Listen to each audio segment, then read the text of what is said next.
Festival. We've just had the toss for the match between the Northwest Warriors and the Northern Knights. Shane, you've won the toss. You've decided to have a bat. Yeah, I decided to have a bat. I think it worked well for us yesterday. I think we like to have a total on the board and then bowl to that. I thought we had clear plans with the ball yesterday, so it's also day 3 wicket, so hopefully it'll turn in the second innings. Well, thanks for joining us and best of luck today. No worries. Cheers. Andy, if I could bring you in there. You haven't had much luck with the tosses this weekend, having to chase it once again. It hasn't been easy for you all weekend with the toss. No, obviously I've lost 3 from 3. It's just great, no great surprise. And I'm not the luckiest person, I reckon. No, obviously I was a wee bit unsure what to do this morning.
It's a very warm welcome to Pembroke Cricket Club for this, the third day of the IP20 Festival. It's a fantastic, scorching hot Sunday morning, and we're here for the derby between the Northwest Warriors and the Northern Knights. Greg Mullins is here with me, Peter Boyd, to call this match. Greg, it's another fantastic day of cricket ahead of us. Yeah, good morning, Peter. Delighted again to be here in Pembroke. Warm, yeah, very much warm. I think today will be the warmest day of the 3 days. Pretty hot here at 11 o'clock. And yes, I think today's game between the Knights and the Warriors, for me, is going to be very much the game of the weekend. Probably a very difficult one to call. And earlier we had the toss, and this is what happened. The IP20 Festival. We've just had the toss for the match between the Northwest Warriors and the Northern Knights. Shane, you've won the toss. You've decided to have a bat. Yeah, I decided to have a bat. I think it worked well for us yesterday. I think we like to have a total on the board and then bowl to that. I thought we had clear plans with the ball yesterday, so it's also day 3 wicket, so hopefully it'll turn in the second innings. Well, thanks for joining us and best of luck today. No worries. Cheers. Andy, if I could bring you in there. You haven't had much luck with the tosses this weekend, having to chase it once again. It hasn't been easy for you all weekend with the toss. No, obviously I've lost 3 from 3. It's just great, no great surprise. And I'm not the luckiest person, I reckon. No, obviously I was a wee bit unsure what to do this morning because I feel it's a wee bit tacky as well. They must have maybe, I don't know if they had a wee bit of water on it last night or not, but this feels a wee bit tacky and below, so that might help a wee bit of our spinners there early on this morning. Obviously I don't think it's going to change again as much in 4 over game, but obviously we know it's the 5th game on it, so I'm expecting a wee bit more spin if anything else, more than anything. Well, the best of luck and thanks very much for joining us again, Andy.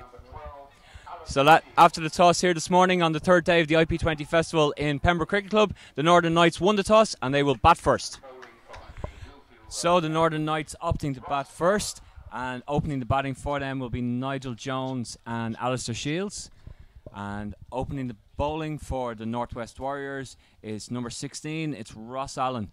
Some changes to the Northwest Warriors side this morning. Unfortunate to have 2 injuries yesterday. They couldn't complete a full batting lineup against the Leinster Lightning. Only 9 able to bat. So a couple of changes this morning we'll take you through after Ross Allen bowls his first delivery.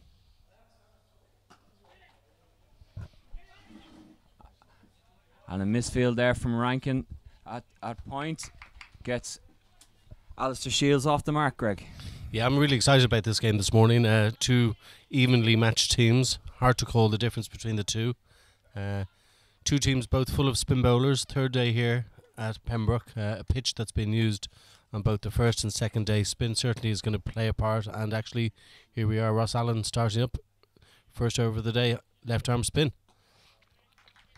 Also, Nigel Jones probably has had 2 games previously here on Friday and Saturday. Hasn't scored as heavily as he can. And for me, Nigel Jones really is the linchpin of this team. Very much a T20 specialist, and if he scores big, we could sort of see a score in the region of 170, 180 here for the Northern Knights. Oh, wouldn't that be fantastic to kick off our final day here of the IP20 Festival?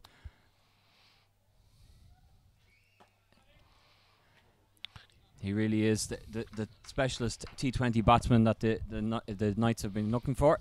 And hopefully if he goes big, like you say, they will put on a big score. Obviously, we're brought to you live here on Cricket Leinster TV, brought to you by Cairn Homes, and we've been delighted to be able to bring you the live stream throughout the 3 days of this festival. Nigel Jones getting off the mark there.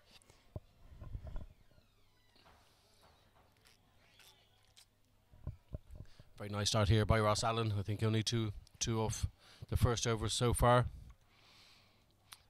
As we've been saying on commentary all weekend, it's about keeping down the boundaries. Singles, twos, that won't hurt the bowling side. It's to sort of stop the boundaries being scored.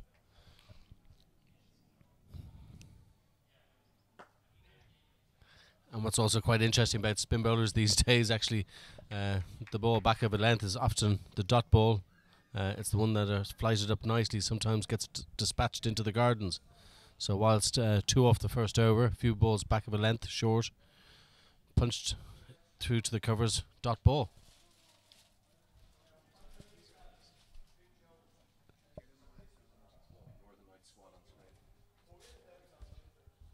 So there's the Northern Knights team there, and you can see some changes having come through the weekend from their original squads. We have opening the batting there, Alistair Shields and Nigel Jones. We also have the big hitting of Mark Adair, Adam Dennison, Shane Getgate to come, and we also have the young talents of Neil Rock and Harry Tector as well. So a good batting lineup all the way through. Yeah, really. You sort of look at that batting lineup and you sort of go, probably the only person in that batting lineup is James Cameron Dow. Wouldn't have a great reputation with the bat, certainly fine bowler, but the other 10 batsmen are certainly very good. And indeed, we see the Warriors line up there, but now it's the Warriors with the ball, and Craig Young strikes immediately, first ball. And unfortunately for Nigel Jones, it's another early departure. He really hasn't come off all weekend, unfortunately for Nigel Jones. That's really disappointing. All the Northern Knights followers will be disappointed with that early departure from Nigel Jones, such a destructive player.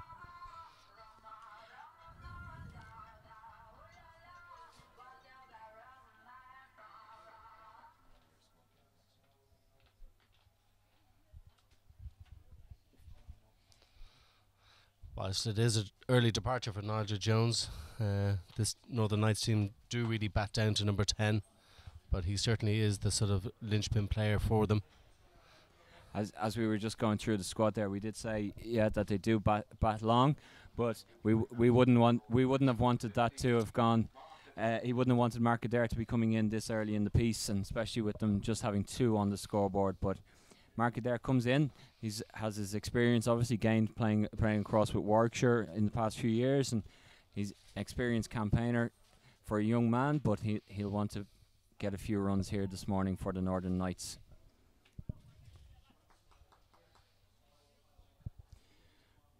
Lovely bonus for Craig Young to strike with his first delivery of the morning as well. He'll have his tail up now, coming in.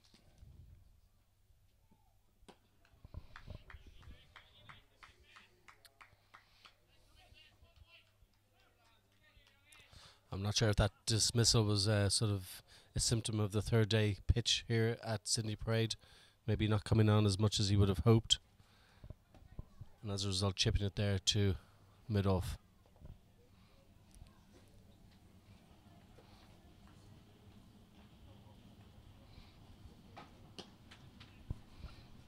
A lovely shot there, a bit of width. Opened it up, poor bit of fielding there. And they run through for a second. Mark Adair off the mark.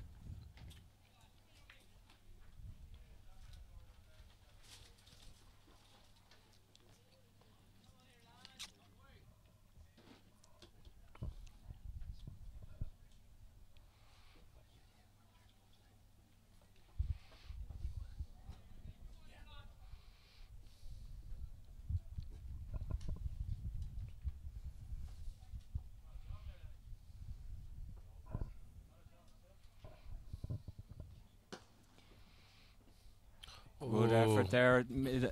Mid off, just trying to get to that, and another effort along, trying to cut off, but it makes its way to the boundary.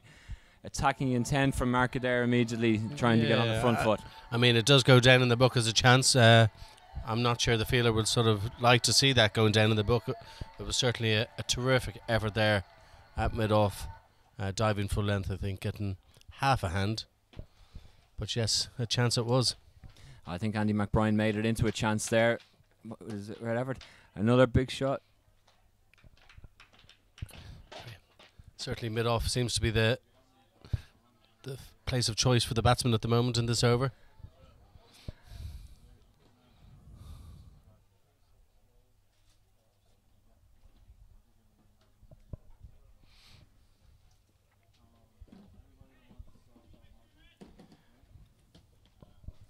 Well, we've seen throughout the weekend how important the power play overs have been in trying to build a score and either keeping wickets intact or scoring heavily. But it's been a tight beginning here. That's a lovely shot. That Just really let it come on. That is a really fantastic one of the shot. shots of the weekends for me. Again, like you say, Greg, you wanted to see players play on the front foot, driving the ball, and that was a beautiful effort. What was amazing about that shot is he sort of gave it a good bit of width and sort of has whacked it off the middle of off stump. Brave shot. So here we see the Northwest Warriors squad. Their team is a little different, as we said, to what they've had over the last few days. Both Davy Scanlon and Varun Chopra injured yesterday. They couldn't complete their innings. And so we have some changes in there. Marcus Poskett returning to the lineup to keep wicket as well. We had the sight of Davy Rankin yesterday with the gloves, but Marcus Poskett back in the lineup and keeping the gloves for himself. So big changes this morning for them, and they'll be looking to finish their weekend off with a victory.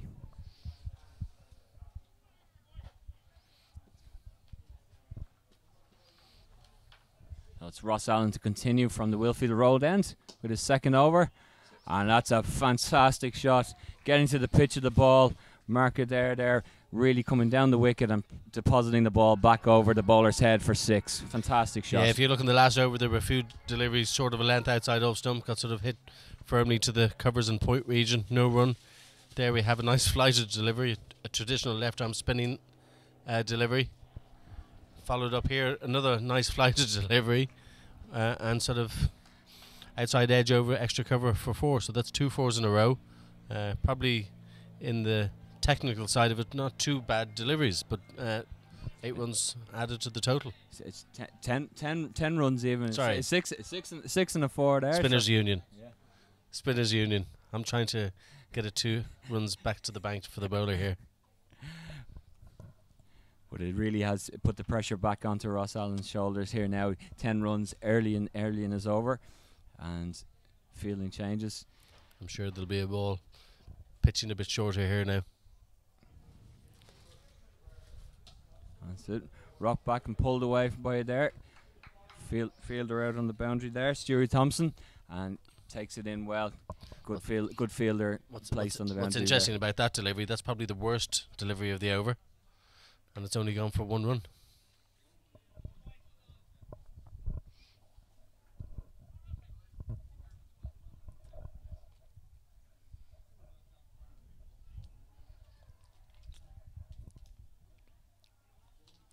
I mean, he's got a deep mid-wicket out there. I often wonder when I was bowling, I never really liked a deep mid-wicket. I sort of wonder the only reason it'll get out to deep mid-wicket is if it's a bad short ball.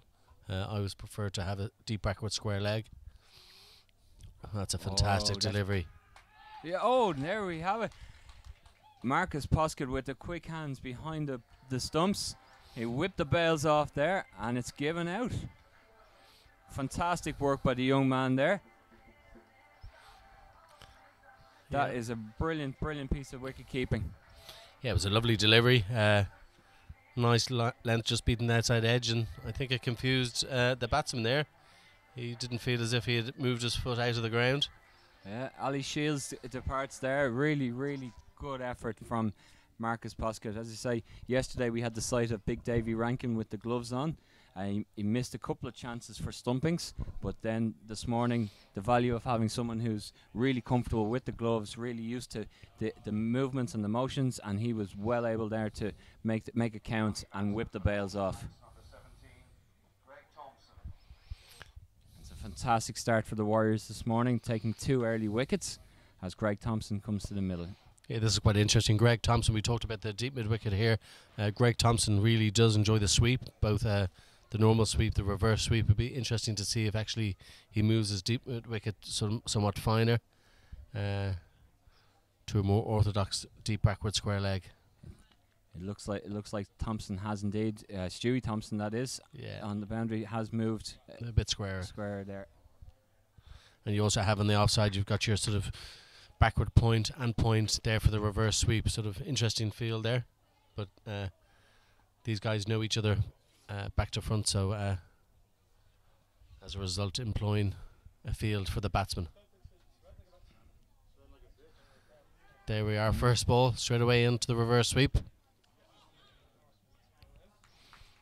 As you say, these players know each other so well, and they have their plans for everyone. They know which way they like to bat and what shots they like to play, and immediately trying to get out the trick shots. It's been a good comeback from Ross Allen after the first 2 deliveries of his over, going for 10. Quick, sharp single taken. Direct hit would have been in trouble there, I think, but.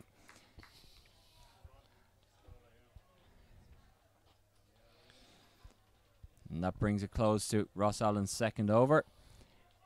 The Knights have moved on to 26 for 2 through 3 overs. So halfway through the power play here, Greg, and the Warriors will probably be the happier side after taking 2 wickets. Absolutely. It sort of reminds me of the run rate in the chase yesterday. In the last game yesterday, whilst they were up with the run rate, wickets were falling, and I think 10, 12 and over is what you're sort of looking for in the power play, but wickets is such a key not to lose. If you can get to 50 or 60 after the power play, great. That's in the air again, backpedaling and not quite backpedaling quick enough for Andy McBride. Never really looked comfortable under that one. It went over his head in the end, and it's another boundary, but another chance there, you have to say. Yeah, I sort of feel as if the backpedaling was quite slow. Didn't really get on the bike quick enough, and didn't really evade him by too much. And as we've seen all weekend, once it gets past the fielder here, it sort of rushes to the boundary, and possibly that's a chance the Warriors will be disappointed in the field they haven't taken. It's an interesting one there. I'll come back to after this delivery from Craig Young, and that's again hit hard by Marker there. Good running this time. Come back safely for the 2. It's just an interesting one with the fielding coaches and that probably telling fielders to make sure that they keep their eye on the ball and never to turn their back on it. But I wonder, would McBride have been better to have turned and taken out, look to take it over his shoulder? Would he have been quicker rather than trying to backpedal on that? It's hard to know, but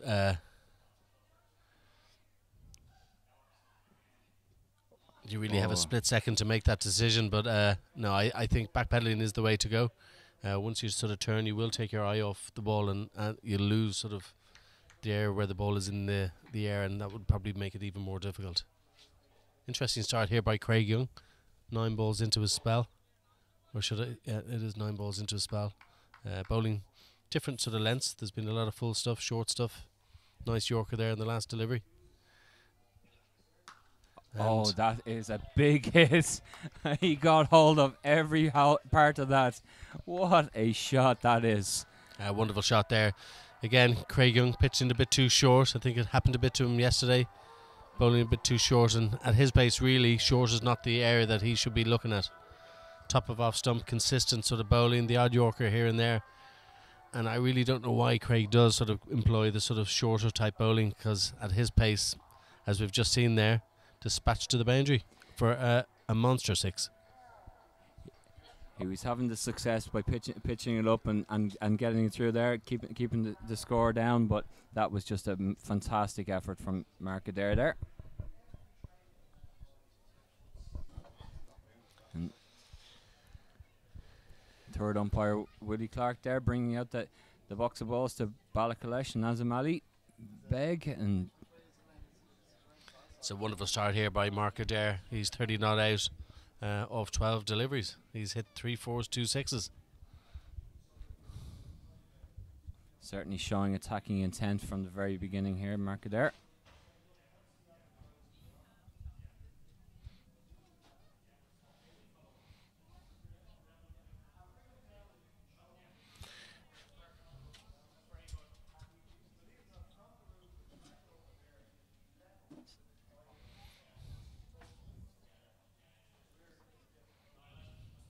What will his response be from Craig Young here as he comes in full and straight, but dug out by Mark Adair, but well fielded there.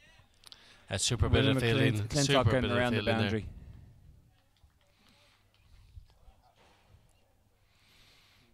You know, you see that delivery that Craig Young's just bowled. I mean, he's been a bit unlucky. He's been squeezed out to deep back with square leg, nearly going for 4. But really, I mean, you're bowling to a guy like Mark Adair. He's not going to be able to hit that for 6, and you sort of wonder why a bowler doesn't consistently bowl that sort of length. There you go, another good length delivery, nice and full. Squeeze to mid on, quick run through for 1 run. Last 2 deliveries going for 2 and 1. And earlier deliveries in the over a bit short, being dispatched to the boundary. Well, we've heard all weekend about the change-ups and the different style of deliveries that bowling coach Rob Castle is trying to introduce to the bowlers, but it's important that they do practice those skills and try and get better at them. But when your stock deliveries are working so well, maybe it's not something that you need to employ at every over. Yeah. It's something that you need to keep as a rarity. Yeah, but I think what I've seen in the likes of the Leinster Lightning team, the change-ups, you know, Fionn Han bowls some wonderful change-ups, Tyrone Kane, wonderful change-ups, and also Eddie Richardson. You know, all of them employ a lot of slower balls, slower bouncers, slower long hops. I don't know what you call them, but the likes of Craig, I haven't really seen too many change-ups in pace. He sort of changes up his length rather than pace. And the same with Stuart Thompson coming on to bowl now. And I'd prefer to see some of the other teams sort of adopt change-ups in pace rather than just lengths.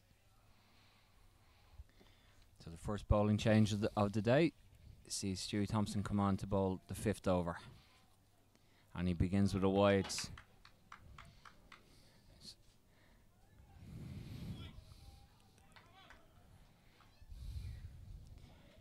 I wonder if was that a sort of Gibney's warm-up over delivery there by Stuart Thompson? Had a few nights out in Portmarnock. Probably down to Gibney's a few times. Is that what they do now these days? I wouldn't like to comment or even speculate on. You weren't down what to Gibney's yourself? I was myself, but you were? Yeah, I was indeed last night. Man. As this one goes up in the air, Andy McBride settles underneath it and he holds on. And a little scratch of the head afterwards from that nearly popped back out from Andy McBride, but he holds on. And Brian certainly has had a busy day in the field so far. I think of the deliveries that have been bowled and fielded in the innings so far, a huge amount of them gone to him in the field. And yes, as you say, it sort of slightly popped out of the hands, managed to hold on, and he'd certainly be delighted to have held on to that catch as we see the departure of Mark Adair. A fantastic innings. Slightly disappointed he's out. I was really enjoying that innings. I was looking forward to a few more lusty blows. Very much so. He was really on fire this morning, batting it over.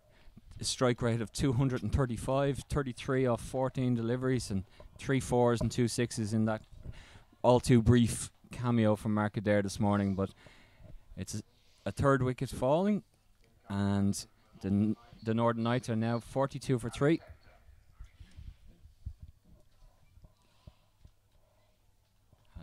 Harry Tector comes to the middle now to join Greg Thompson.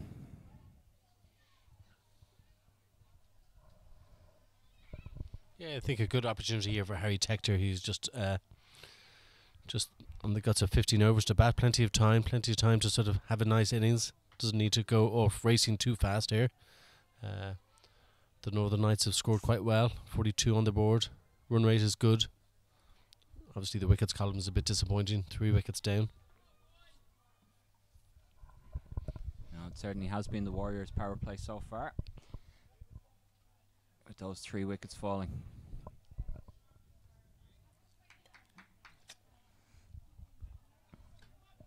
was interesting this morning. Just the shout coming there, and Stewie Thompson covering his head in the warm up this morning. Everyone was having a net, and a ball came through from the Knights net and struck Stewie Thompson on the back of the head as he was having a bat for himself. So luckily it had been slowed down by the nets, and he wasn't too shook up by it. But dear me, when you're not expecting it and you're in the middle of your own net, it's certainly that's a lovely shot there, beautifully timed, put away for 4 from Harry Tector. Yeah, sort of slightly over pitch in the middle of the leg, nicely clipped through deep mid wicket area. I think Shopper on the big chase there around couldn't quite get to it. Seeing Shopper run around trying to chase that sort of reminded me of the wonderful catch. I think it's a catch I will be sort of putting down as the best catch of the weekend, maybe best catch of the season that I've seen. Wonderful catch yesterday by Rishi Shopper. 100%. That really was an outstanding take. We were treated to 2 outstanding catches yesterday. Nigel Jones first, and then I do think Rishi Chopper's efforts yesterday afternoon to dismiss Simi Singh was just outstanding, and the privilege of being able to stream it and have it for everyone to view at home. The foresight of Karen Holmes and Cricket Leinster and able to provide the live stream for everyone to see it at home really has been fantastic.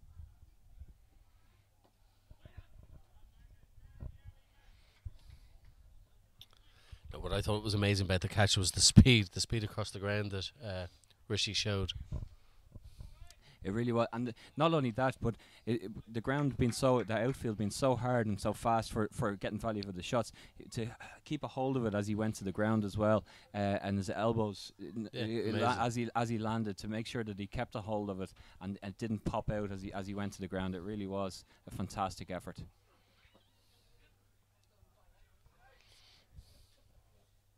And it's the one thing about this T20 festival weekend. We've had plenty of good batting performances, but we've also been treated to great fielding, and we've had the great bowling performances as well. We saw Jerome Kane taking 5 for 22, and everyone has been able to perform their skills at all times.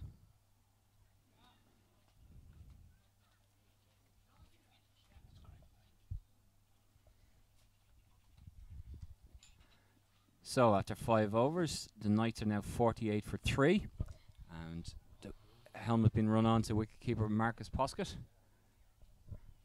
He's going to come up to the stumps, it seems, and think Graham Kennedy is going to bowl from the Sydney Parade end of the ground.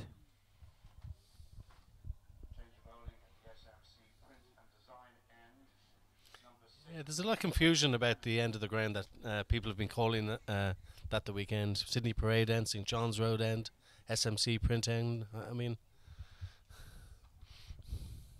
what's your thoughts on that, Peter?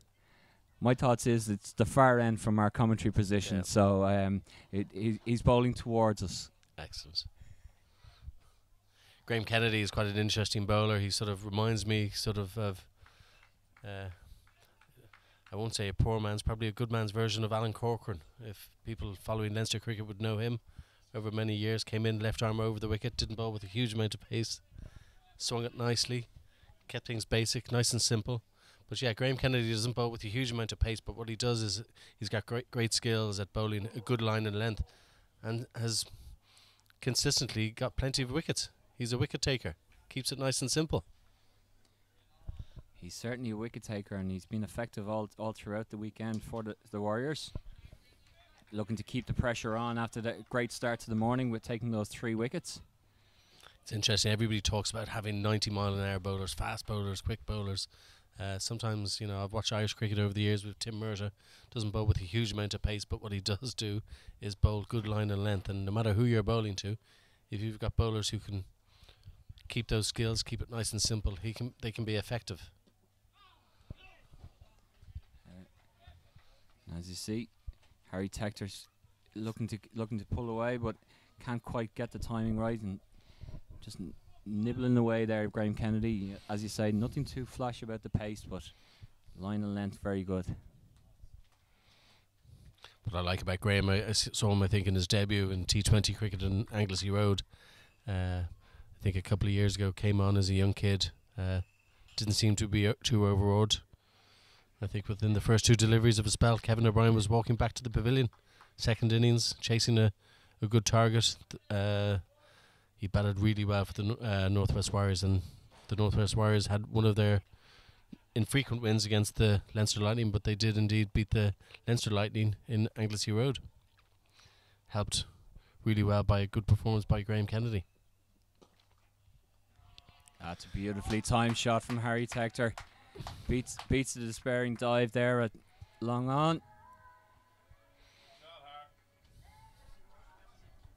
Meets with approval from his father there.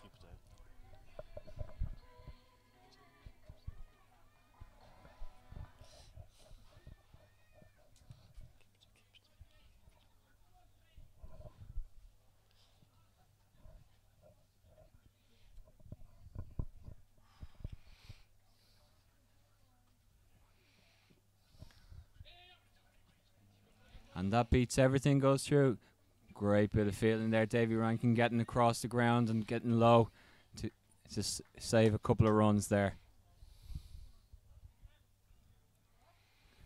I think the lack of express pace from Graham Kennedy also saved a couple of runs in the fact that Davy Rankin was able to chase that one down across the hard, quick outfield.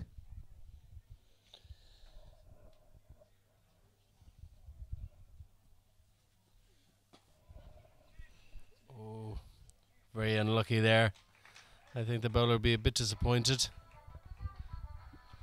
Little chip there over the wide mid-on fielder. Over his head, down to the boundary for another 4. That's what I mean about the pace. Pace not coming onto the bat there, and a few shots there sort of chipping into the gap. And that batsman obviously a bit more fortunate than the bowler. So that brings us to the end of the power play. 58 for 3 off 6 overs. Good run rate from the Knights this morning, especially helped by that great innings from Mark Adair where he was hitting the ball to all parts. But those 3 wickets that the Warriors have taken probably edges them into favourites at this point, and it's been their power play really.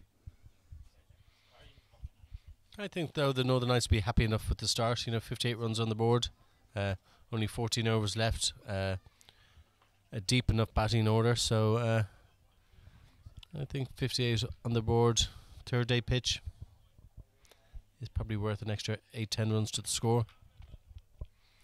And I think anything around 160, 170 today for the Northern Knights, they'll be happy with.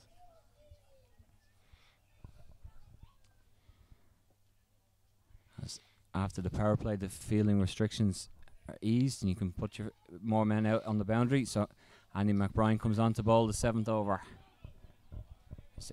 And because everyone was back on the boundary, an easy single there into the leg side.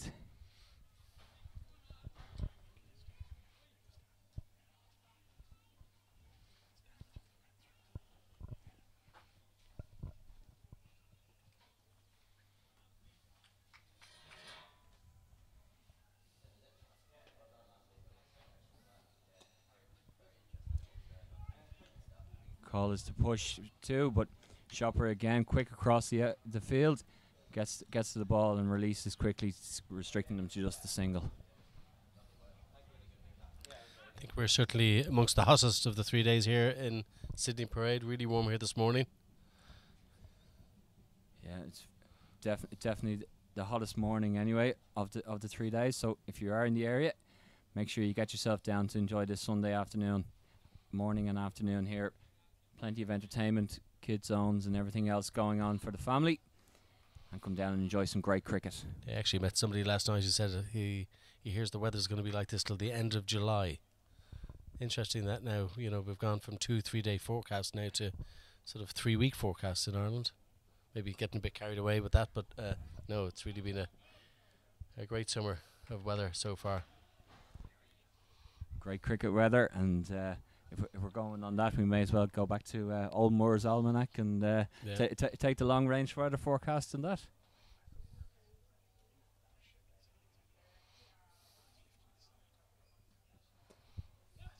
Reverse sweep there. And beautifully played. Great shot there from Greg Thompson. Yeah, wonderful shot, just beating Craig Young there at point. The Northwest Warriors do have 2 fielders in there for that reverse sweep, but he managed to get it in front of square, beating the outstretched arm of Craig Young and racing to the boundary for 4.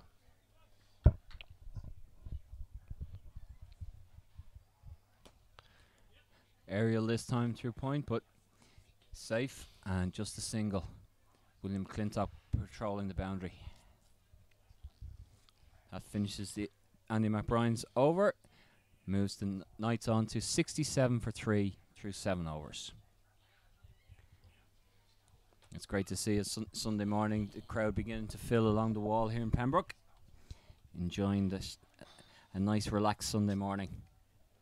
It shouldn't make any difference, but there is a different vibe around a Sunday morning watching the cricket. It's just everything is a little more laid back this morning. There's a bit more teas and coffees on a Sunday rather than a Saturday. I arrived a bit late, but somebody mentioned there were some lovely scones in the clubhouse. Well, I was asked yesterday about, was this the best ground to host the T20 festival? And I was very diplomatic in my answer, and one reason being the teas that we get when we go around the different grounds for our game of the day. And we were well looked after this morning, just like that ball was well looked after. A bit of confusion whether that's a 4 or 6, but signal comes, 1 bounce 4 from Greg Thompson. Yeah, I went in to actually have a scone, and somebody says, no, David Streak was in before you. He managed to polish off a few of them, so you need to blame him if you're looking for one. So I went out to him and says, David, where's my scone? He says, I didn't know you were coming. Well, I was wondering where they were all gone, but I did have a lovely piece of carrot cake, I have to say. That went down really well.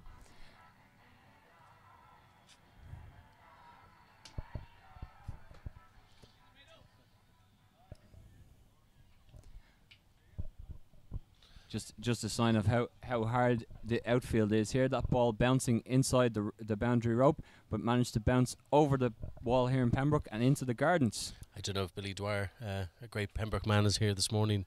He's a great man for climbing the wall and finding many a cricket ball. We have someone has located the ball, I believe. Yeah, and we're no need. Willie Clark makes his way off the field again. No need for a new ball today. At this time, I'm sure we'll need a new one later on in the day when 1 or 2 more 6s are hit.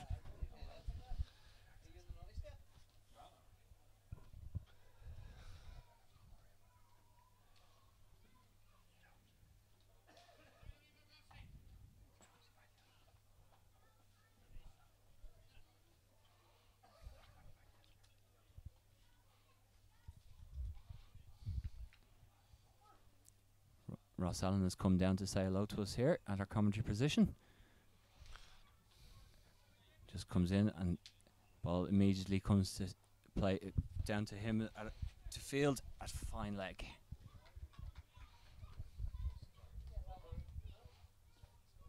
Was Ross in your way, Peter?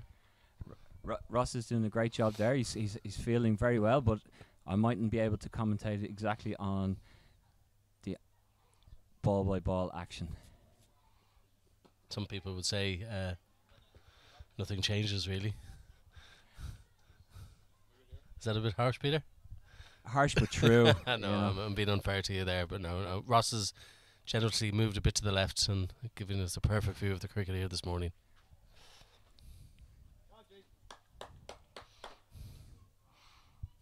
I was down at the other end of the ground watching the game, and when you're down at the bottom end you can't see the scoreboard, but you can see the scoreboard at the top end of the ground. I think Rodney Smith, the Cricket Europe photographer, was perched right in front of it for I think at least 8 overs.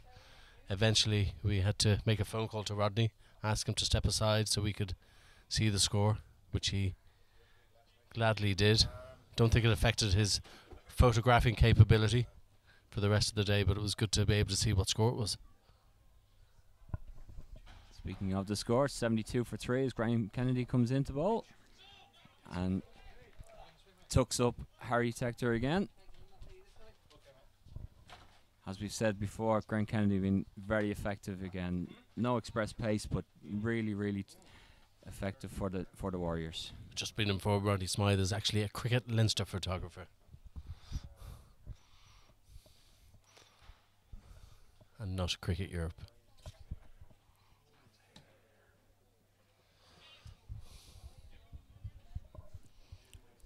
Ross Allen racing across the boundary, but not unable to cut that one off. Runs given. Yeah, obviously a little bottom edge there. Yeah. Down to the fine leg boundary.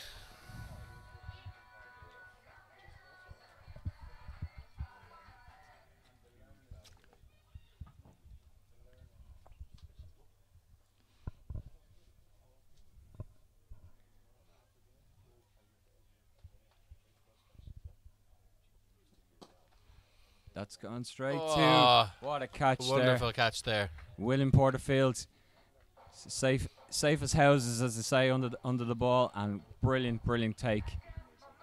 That really is a wonderful catch. That's a fantastic take, and the Knights are now 4 down, 76 for 4, as Harry Tector departs for 19. Am I allowed to sort of say, I know it's a HGV Studios? HBV Studios production. Slightly disappointing weekend for Harry Tector with the bat. He's been performing really well for the Northern Knights all season, but he'll be disappointed. Hasn't managed to get a 50 this weekend. Yeah, he's really been a cornerstone of the Knights batting lineup for the summer. I watched him last Sunday against the Leinster Lightning in a 50-over match at Stormont, and he was determined to put his bat into the ground and be really determined not to give up his wicket. And then after he'd done that, he really had some fun then playing some fine shots to make his score of 68, if I remember correctly. It was that not out. Really fantastic effort from Harry Tector last weekend. Not to be this weekend, unfortunately, as he picked out William Porterfield at mid-off. It was a great catch there. A great take from William Porterfield, one of the best fielders that Ireland have produced. Yeah, it's interesting to note we've had both Nigel Jones and Harry Tector now getting caught up mid-off, maybe on a slower pitch than they're used to the last couple of days. I wonder if the rest of the batting teams, be it Leinster Lightning, Munster Reds, have taken note. Maybe the pitch isn't coming on as much as they would have hoped for after the first 2 days. Well, certainly both coaches are here ahead of the game later on this afternoon, and they'll be making their notes and making sure that they're passing on the information to their teams. That was the final delivery of the previous over, 76 for 4 through 8, as Andy McBride continues from the Wilfield Road end. And I don't think we've had too much confusion over this end, No. the name. That's stuck for the weekend.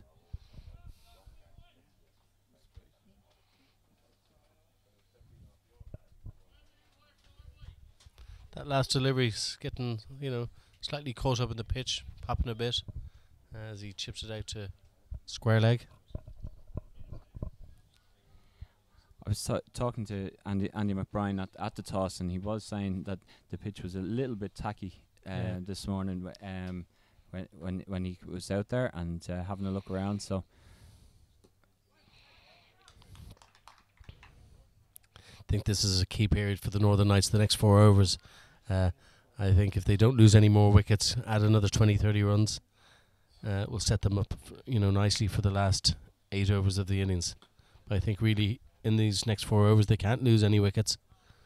You don't want to be going into the last 5-8 overs with sort of 4 or 5 wickets in hand. You want your full 6 wickets in hand to post that big score of sort of 170, 180.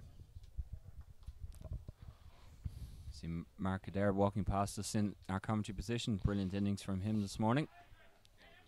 And there's fine reverse sweep, and that beats the fielder there. Beats 2 fielders. Yeah. Slightly disappointing fielding there by both the guy at point and then deep cover. Having said that, it was a wonderful shot. Greg Thompson plays a huge amount of hockey in his career, and as a result, he's got great hands, great flicking capability with the bat, and very much a reverse sweep type of cricketer.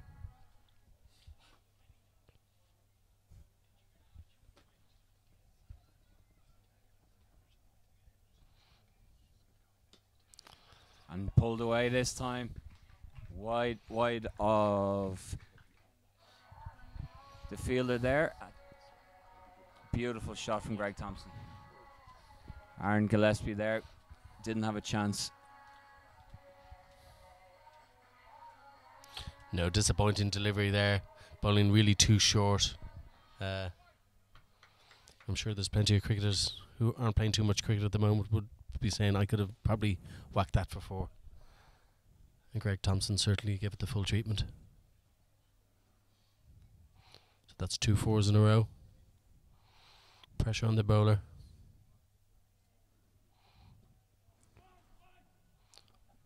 Oh, another little reverse sweep, nearly slipped in the middle of the wicket, sent back by Shane Getgate.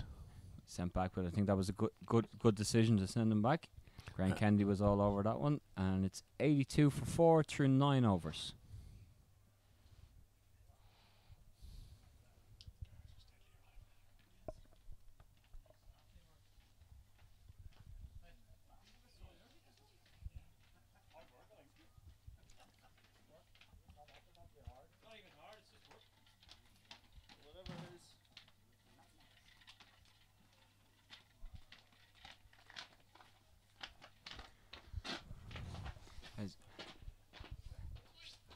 There's a man going past us there, Davy Scanlon, carrying the cooler box of water for his teammates.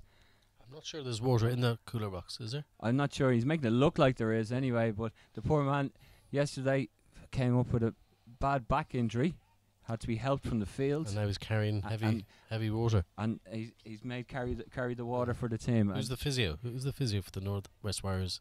I'm not sure, but I don't know whether that's the best idea for him to be carrying that with his back injury. I think this guy looks like a physio, is he? We might ask Colin PhD about Davy Scanlon carrying the water with his back injury.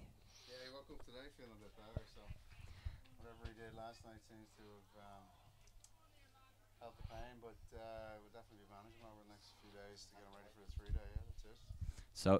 So the word is that he's feeling better this morning, but not able to play, but that he will be feeling better ahead of the 3-day match the Warriors have coming up. So Davy Scanlon on the mend. Well fielded there. Andy McBride getting down well at backward point.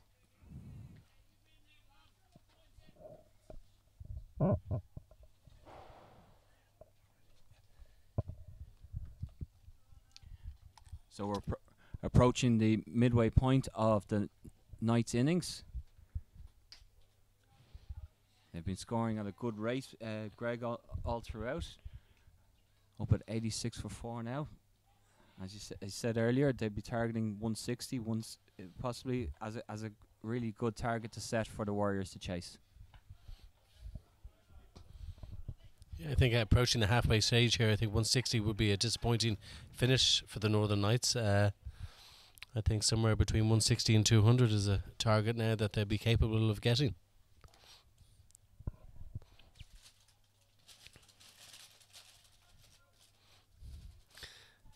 I mean, they've got 2 wonderful batsmen in here at the moment, Shane Getgate, Greg Thompson.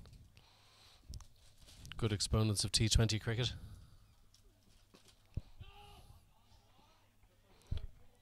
One batsman in Thompson, who's the sweeper, reverse sweeper of the team. The other guy, Getgate, clears the left leg, can hit the big ball if need be. That's in all the big partnerships throughout the weekend that we've seen. It has all been a combination of a big hitter and somebody who will accumulate and go about their business. So it looks like the perfect partnership for the Knights to take them to a big score here. That's a beautifully timed shot. Well placed as well from Shane Getgate. Fantastic shot there, backward of point. So there we have it. That's the halfway mark. And the Knights have moved on to 90 for 4 after 10 overs. That's it for myself and Greg for this innings. We'll leave you in the capable hands of the Munster Reds head coach Ted Williamson and England's greatest fan Andrew Leonard.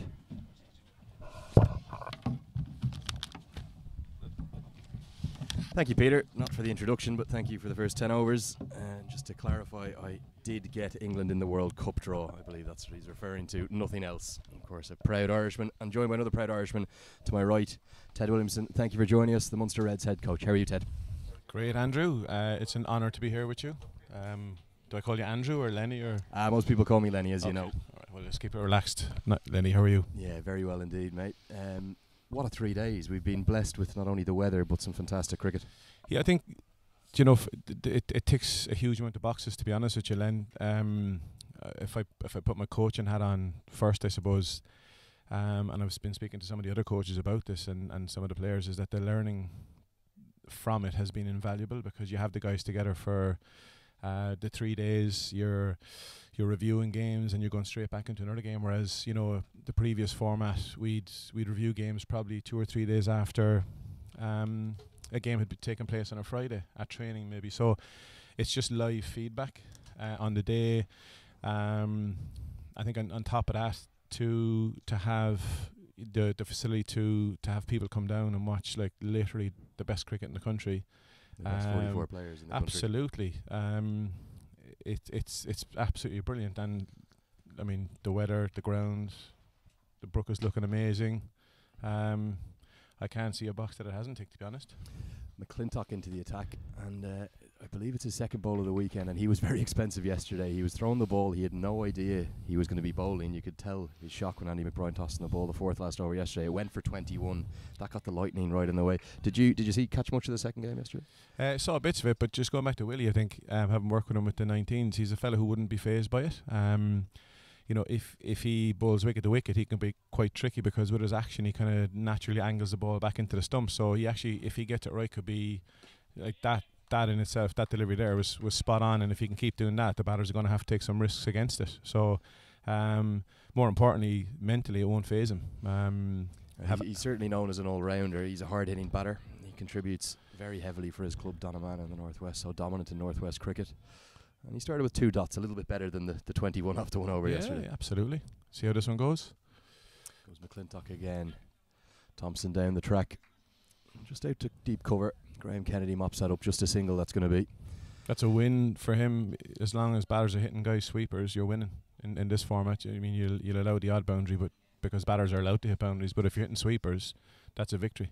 Have you been pleased with not only the competitiveness of your own side this weekend, but the competitiveness across all four the sides? Munster Reds scoring a historic first win yesterday. Yeah, we were obviously. Sorry, day before they scored the first one on Friday. The feeling still is, I'm so happy for the lads. It's. I mean, you can be saying all the right things about belief and confidence and all that, and all the cliches will come out, but it's. When you get one over the line, and we have got so close in maybe 3 games over the last 2 years, it's like the biggest injection of self-belief and confidence that you can get, an actual win, and we could see how much it meant to you guys on the stream yesterday. You were a little bit emotional taking No, I was because like it means, and I said that to the guys afterwards, and a lot of them maybe mightn't have understood it, but what it meant for the province was just incredible. Yeah, and you could see the engagement on social media, the Big Red Bench, Irish Examiner getting involved, and it's the second year of Munster coming back into the new interprovincial structure. You're obviously a very proud Corkman. Is that something that you see as a future? Could that be expanded possibly up to the IP50 as well? I would think it has to be, purely and utterly on the basis of, I suppose, for 2 reasons. We have probably our skill set with the fact that we're only playing structured T20 cricket in Munster over the last kind of 3-4 years. Probably we're still very new to it, whereas we probably have guys. We definitely have guys who could adapt to the 50 over format a lot easier. On top of that, there are guys definitely who, with the strength of the Lightning side, can't get into it, and with us they would get exposure in 50 over cricket with us. So I think it obviously budget dependent, but it has to. In my opinion, it has to come in. And a positive progression. McClintock gets out of that over, just the 2 off it. He'll be delighted with that. Northern Knights 92 for 4 after 11. Let's talk a little bit about the Leinster players that you refer to have come down to you. The likes of Jared Barnes and Oliver Gunning come into the squad as debutants this weekend, but you've had the likes of Jamie Garassi and many other players contribute. Has that been beneficial to the squad? How have they integrated in? Massively so, and I think it's a credit to them as people, as opposed to players, that they they could see what they're like. They weren't just coming down playing for themselves, and they could have come down and saw it as an opportunity for themselves to go on to higher honours, but they completely bought into the badge. Kennedy just worked into the leg side, clipped off his hip by Shane Geckett. He's going to push for 2. Not time for 2 there. Well fielded by McClintock. Like they talk about all these kind of, bonding sessions and team cohesion and that kind of stuff, but to be fair to the lads, there was very little of that needed. And that's down, as I said to you, they're just quality individuals. On top of that, then they're not bad players either, so they kind of fitted in nicely. That they matched the kind of stuff that we needed, which was batting really. We have some bowlers that can compete at this level, but the likes of Jack Tector, Donaghy, Hardy when he was with us last year, Grassy, and then the kind of older guys like Klaus and Bobo and Max. The presence that they add on the pitch is phenomenal for us. Do you know? So you have a nice mix of experience and youth there, don't you? Coming down. Kennedy in again. Thompson looks for the reverse sweep, gets it away. He's an expert exponent of that shot, and that's going to run away quickly for 4. Doesn't matter it was a medium pacer. He's happy to play the reverse sweep on both medium pacers and spinners. Good exponent of both sweeps. And I think, the way that the last kind of 7-8 balls are going, he went to a strength, which is all you can ask for as a batter, because sometimes under pressure batters will go to a weakness or something that they haven't practiced. So if he gets out doing that, then not that he's happy, but he's probably okay with it because it's a strength of his. Yeah, it's his go-to shot. Game's come a long way from when the English press vilified Mike Gadding for that reverse sweep back in '87. He goes to the more conventional sweep there, misses it this time, just comes off the pad, a dot ball. What else is going to help the game grow down in Munster? The success of the Reds is crucial to that, but do you think Munster-born and bred players going on to representative honours at possibly the highest level, Irish under-19s, Irish elite squads, would that be really beneficial to the game? And to be fair, again, we probably have had the most guys in rep squads ever this winter. So we had 2 guys in the 15s, 2 guys in the 17s, and 1 guy in the 19s. So I think what that message gives to the ones underneath them, as in age-wise, is that, if they can do it, I can do it. There's a pathway there for me now. And then obviously when they see some of these guys, we had Aaron Cawley, who's injured this year, playing for us last year. He's come properly through the whole pathway. He's gone Munster 13s, 15s, 17s, 19s. He's gone Ireland 15s, 17s, 19s. And he had an excellent World Cup for the Irish 19s down in New Zealand. Big appeal from Kennedy, giving that out. Thompson looking for reverse sweep, then conventional sweep, now the slog sweep. He's given us the full bag of tricks here, but he hasn't made contact with that one, Ted. He is, and sometimes, it's, you look at the score at the moment, they're actually doing all right. Do they need to be playing these big shots? Let's just maybe get off strike for a couple of balls, get a bit of momentum back into an over, and then you can go again next over. Kennedy in again. Full.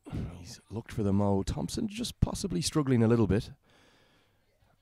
But I think 2 good overs for the Warriors. Yeah, and if you look at those last 4 shots now, they're all pretty high risk shots. They're all boundary shots. Yep. And sometimes you got to get out of an over as a batter with something. Whereas, what was it, 4 dots there? 4 dots back to back after what was given as 4-leg buys. We thought he got batted at first, but that run away the reverse sweep for 4. So just 5 off the over. Yeah, and now you're saying, well, is there a bit of pressure on the other batter because they have had a poor end to that? Whereas if maybe they rotated it. The last 3 balls of that over, and as I said to you, get out of it with a bit of momentum, might have been better off. But look, we're at the sidelines here, Len. What do we know? Well, that's what we're trying to bring to the viewers here, and it's great to see people tuning in such numbers again here to the live stream brought to you with the support of Cairn Homes. McClintock's going to continue after his good first over, and he comes to the Knights captain Shane Geckett, who just drops that into the offside, a quick single.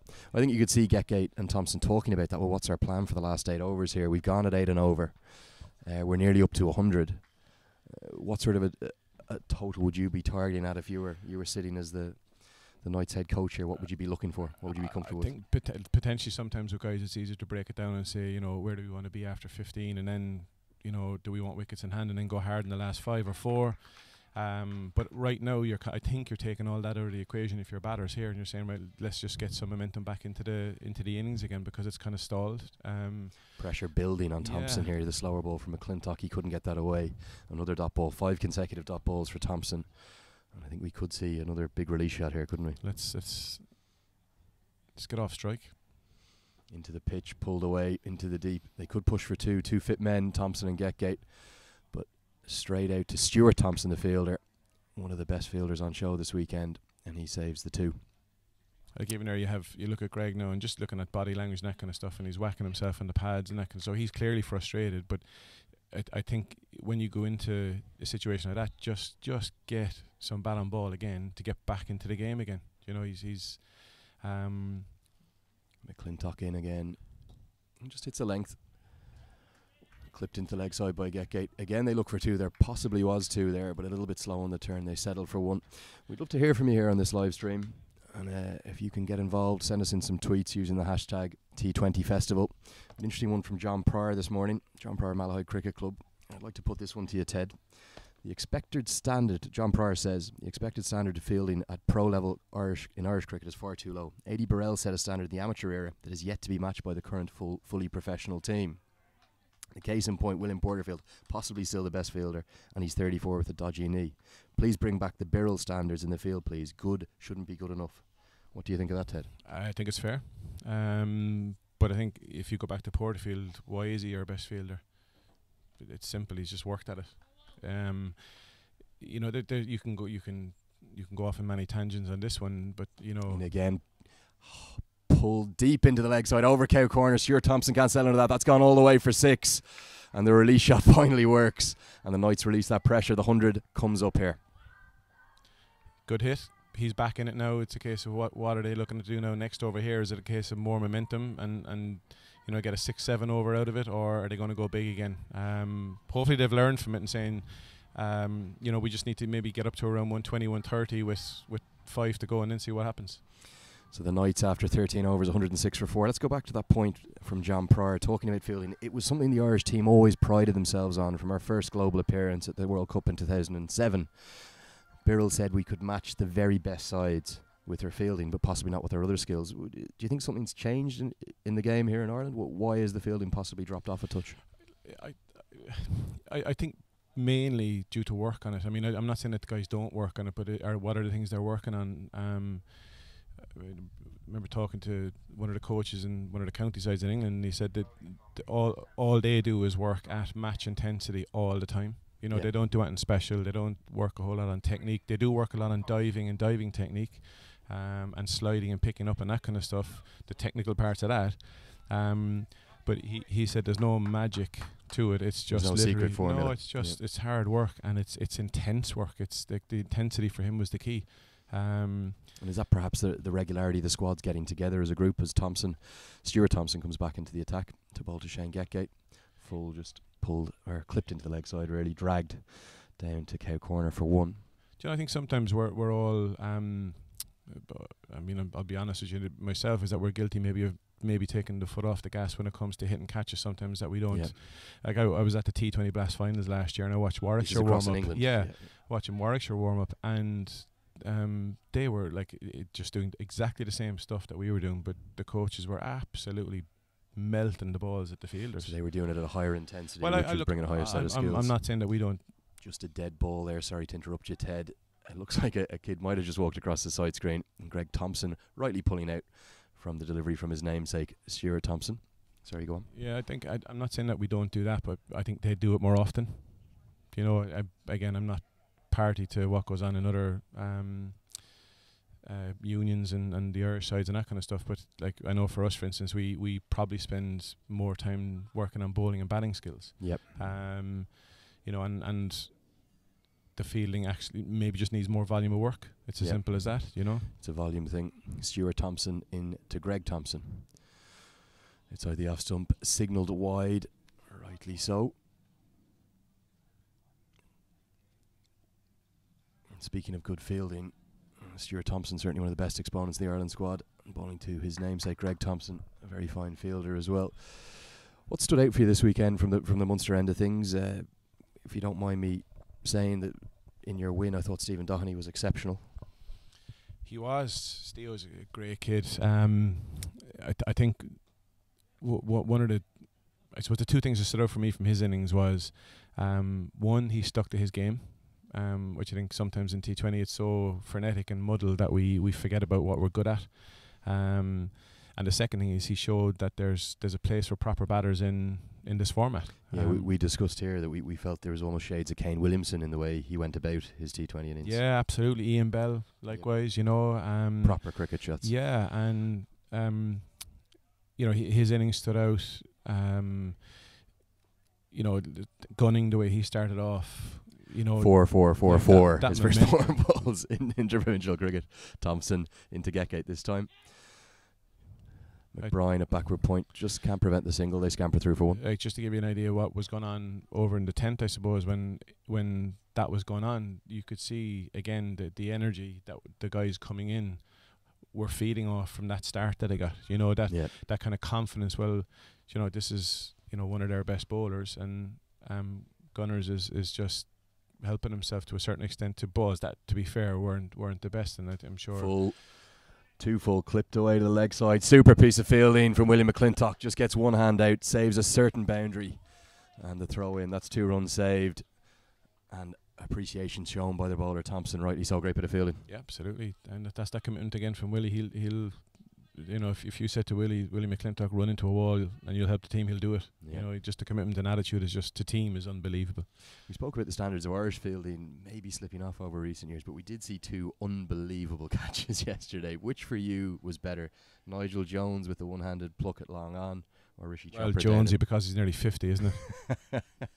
You're showing some compassion for your veteran. Another great stop there at cover. And I think that was William Porterfield. Graham Kennedy, apologies, with the one-handed stop. I think he's wearing number 6.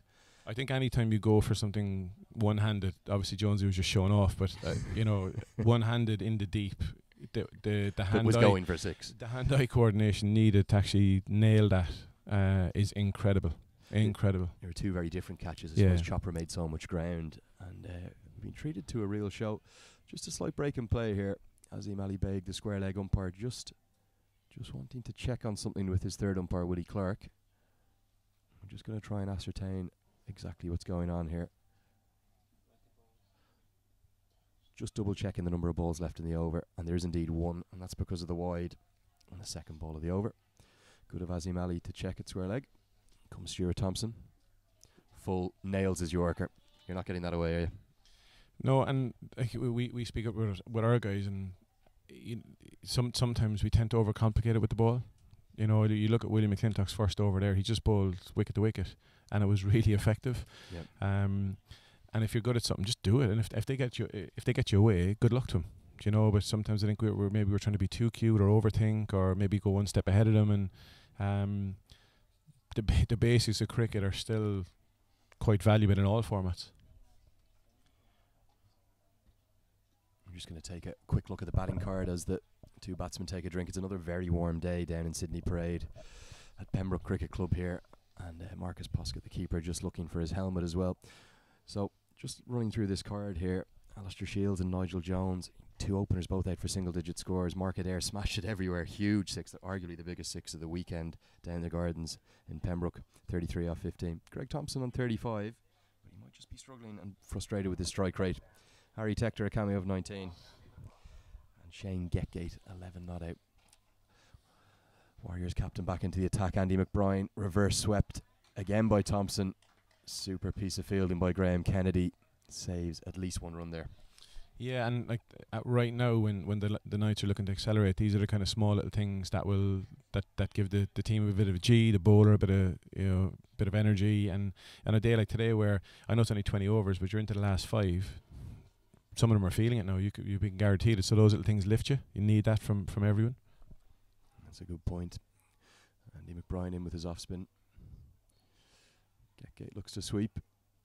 He sweeps nicely, but straight to the deep square leg fielder, Rishi Chopra, who's been patrolling that side of the boundary all weekend. And done a great job at it. He's been fantastic. Coming in that catch yesterday.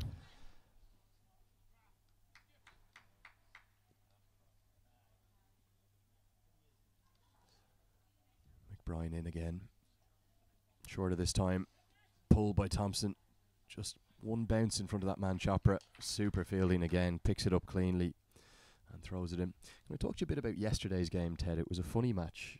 At many stages of the game, Munster looked to be ahead of the 8 ball. Were you disappointed by ending up coming up so short, 39 short in the end, 39 runs short in the end?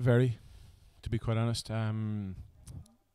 But I think with a team that we have, which is, you know, some young lads, you know, some older lads maybe that haven't played at this level before, you're going to get those variances in performance. You know, if talk to me again in 2 years, God willing, and if we've the same guys together, you have more consistent performances. But I think it's probably, looking back over it genuinely, probably the fourth one that we left behind us in the 2 years. Because you went winless in your first season coming back into the competition. We did. But you ran 2 or 3 games. We quite did, close. and I mean, I remember a game against the Lightning and Marion. I mean, it was a comfortable win for them in the end, but to score nearly 180 and lose, it was, you know, we did so much right with the bat. But I suppose again, it's that learning curve of Swept, and the minefield has claimed another victim. It's very hot and dry here at Pembroke, and the grass, it's a very flat surface, but it is, with the lack of rain, it's certainly a little bit bumpy out that far side, and that's gone straight through Chopra. McBrien will be disappointed with that, running away for 4. I think you're just going to get that. It's going to happen, but it's a case of minimising it. Do you know, it is going to happen. The outfield is like a rock. It's bumpy. You're going to get those bobbles.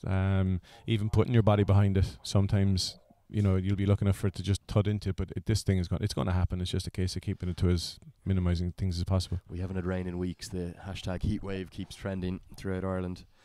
Going back to that match yesterday, Ted, you're about nearly 50 for none coming out of the power play, and then the next 7 overs you went 5 for 30. That must have been extremely disappointing. Yeah, I mean, again, something we identified afterwards was, I mean, there's probably all teams have different patterns in their performance that they can kind of say, well, these are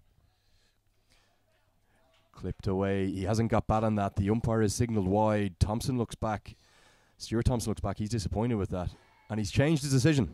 The umpire has decided. He's looked across to Azim Ali Beg at square leg. He's reversed his decision. He's folded his arms across his chest. He's apologised for that. And he's agreed with Shane Getgate that he did get batting it. Would Shane Getgate rather the 4 runs to his total, or would he rather the 5 wides? You'd have to ask him that, Len. It'd be 5 maybe for the team. For the team, Len. I think, in fairness to Shane Getgate, he's a very honourable and honest cricketer. He might have looked back at the umpire and said, I did clip that. And that's run away for 4. Thompson in full straight. Missed by Getgate through to the keeper, Poskett. Yeah, going back to your question, like with our batting, the trends that we've seen in the game so far have been, on average, 15 to 20 dots more than the other teams per innings.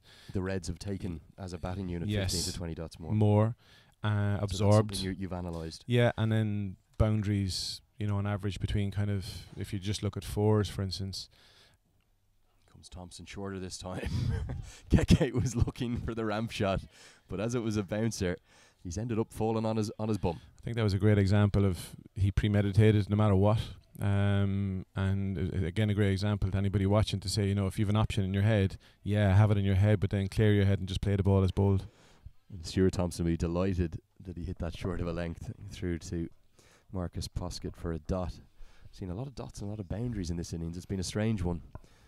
It's ebbing and flowing as 2020 cricket can. Thompson in, Fuller driven into the deep cover fielder for 1. Speaking about learning, you know, not only do you learn from yourselves, you learn from others, and I think one of the things that stood out for me yesterday in yesterday's match with the Lightning was George and John Anderson and George Dockers running between the wickets. Phenomenal. It was absolutely phenomenal, and it just shows you there's numerous ways of playing this format, and that would be a massive thing that stood out for me over the weekend. Thompson short. Greg Thompson steps across his stumps and smashes that, pulls it down towards the wall here in Pembroke. That's gone all the way for 6. Thompson to Thompson, 6 runs. Yeah, good shot, bad ball. He's just setting himself, isn't he? He's kind of just, if you look at the alignment of his feet, he's certainly not blocking himself off. He's opening himself out, and he just got the ball to hit, and did he hit it? Yeah, going back to your point about the running yesterday, it was actually called for a replacement ball. I don't know, did that bounce? I think that might have bounced and gone into the gardens. Your head was in the way, Len, sorry. Apologies for our commentary position. A big bald head in me here. So third umpire Willie Clark brings on another replacement ball. How many replacement balls do you think we've gone through this weekend, Ted? Too many.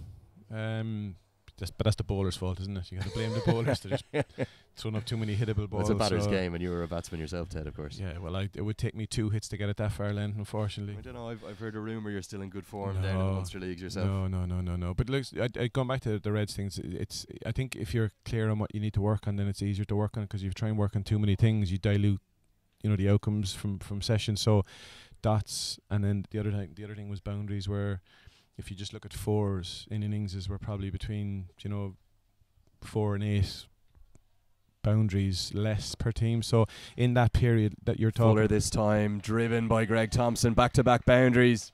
The Northern Knights are on the charge, coming into the last 4 overs. After 16 overs, it's 136 for 4. And that's 50 for Greg Thompson, 33 balls. A super innings. He struggled a little bit in the middle, but he's brought it up with 6 fours and 2 sixes. I think the one thing you have to say about him is, again, we were saying at the time, get off strike, get a bit of momentum, but he's just stuck to his guns, he's stuck to his strengths, and he's kind of hit his way back into it. He's hit some momentum back into his innings. And the interesting thing is his strike rate is now soared over 150, whereas his captain at the far end is at just 14 off 22 balls.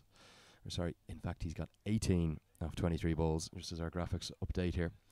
And I suppose that's the thing about a T20 innings. It can change so quickly. We've seen batsmen get stuck, but then they get a run of boundaries and things can start to fall. I also think roles can change. I'm not too sure, but if you go back to the start when Greg came in, Getz arguably was maybe the aggressor. Maybe not hitting boundaries, but he was twos and whatever it was. Back to William McClintock now, another change of bowling, smash down the ground. It's just going to carry directly into the Northern Knights tent. 1 bounce for 4. I think maybe where William is just a little bit off there, the length was probably okay, but just giving him a bit of width to give Getz his arms, and that was the result. Huge conjecture here in the commentary area as the reverse decision where he changed it from the 5 wides to 4 has caused all sorts of drama with the scorers. That's Getgate goes to the ramp this time. A wonderful shot, scooped directly over the keeper. You can't have any fielders there. That runs away for 4 as well. No, and again, I think they obviously have identified this is their time now. It's like the old MFI sale in England. Everything must go. So I think that they're in that kind of mode now. Absolutely. And I think a big standout of this weekend is not just being the quality of cricket, but the quality of partnerships we've seen. Balbirnie and Singh, Anderson and Dockrell. Doheny with several partners, and now today Getgate and Thompson. But I think again this is proven points that the basics of cricket, regardless of the format, don't change that much. They're going to push for 2 here, out to Stuart Thompson in the deep. Greg Thompson's very quick between the wickets, thrown in flat.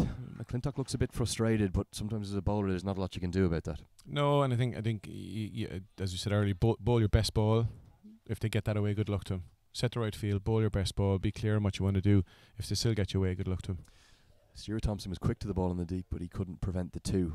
McClintock in. That's a nice delivery. Might have just shaped away a touch. Shane Getgate looked to run that down with 3rd man up in the circle. He might have actually been looking for boundary 4 there. Yeah, again, if you look at that delivery, you'd say that was a good delivery in 3-day cricket, but this is still a place for it arguably in this format as well, That's why I think it's a fascinating format, because McClintock in again. Shorter this time. Clipped off his hip into the leg side, out to that man Stuart Thompson. There's no 2 this time. It was hit much firmer to him. Like you bowl width on this ground regardless, you get killed. So like when William has not given width, then he hasn't gone for many. Yeah, stump to stump, as you say. Yeah, it's just it's sometimes, as I said, I think maybe we overcomplicate things, and I think as the wicket has gone on over the few days, pace off might come into the thing more from the seamers, and maybe the pace of the spinners might change. But comes McClintock from the Sandymount end, slower ball bouncer. That's going to be called a wide, I suspect, and it is. Is that something you're conscious of as a coach, to make sure your messaging is clear to them, to not overcomplicate things? Personally, I think you get the message from them. You have an idea in your head, obviously, what you're thinking yourself, because I think as a coach you have to have certain beliefs around plans and tactics and that. But I think you're more. That is a gigantic strike, arguably bigger than Mark Adair's earlier. That's gone onto the railway tracks, and what a strike that is from Greg Thompson. He's flying now. He is, and unfortunately, I think Just looking at that replay, he's giving himself room. He's batting outside leg, a good bit outside leg. Has William adjusted? I think William has probably just still bowled his top of off or fourth stump ball, which gives Greg his arms, and we see the result. Probably just as well that dart that we are now seeing going past wasn't going past a little while sooner. Yeah. That's by far the largest part of I the ground, remember isn't actually it? a dart being hit once. You played some cricket here too. I did play a little bit, yeah, when the nets were over, and there was a very average player, John Davey, who former Ireland colleague. Yeah, 25 caps or something. But yeah, he thought he was a batter, and there was a dart stopped right where the batters used to hit out, and John decided it'd be a great idea for someone to just chuck up some underarms, and he hit the dart. Luckily, he hit the good part of it, not a window. But yeah, well done, John. Well, probably just as well that didn't happen in this day and age. He'd be in for all sorts of libel suits. Northwest Warriors going to go back to their, I think it's fair to say, their premier bowler in Craig Young. Craig Young's bowled well all weekend. He's 2 overs, 1 for 26. You'd expect him to finish out bowling overs 18 and 20 here. 3 overs to go. And the Northern Knights 154 for 4. We've been blessed with a lot of runs this weekend throughout all 5 games so far, haven't we? Absolutely. Looks, it's gone skyward. Could be an opportunity. Just going to loop over McBrien's shoulder. He can't get there, but they'll run through for an easy 2. That wasn't a chance.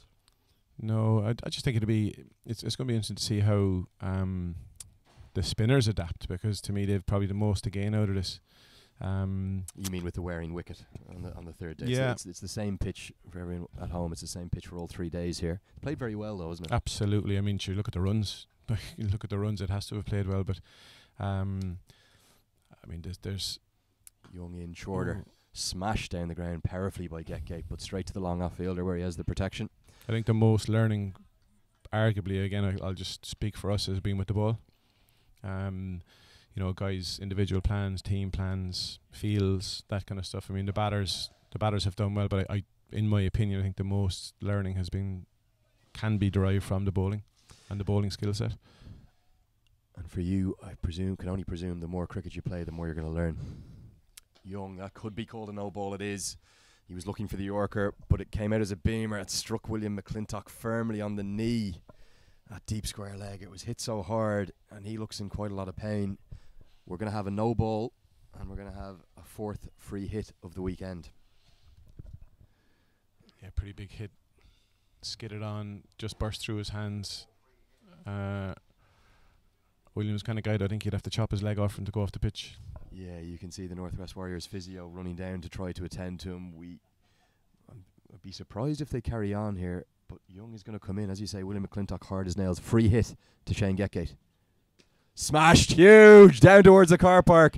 That could go all the way. It has.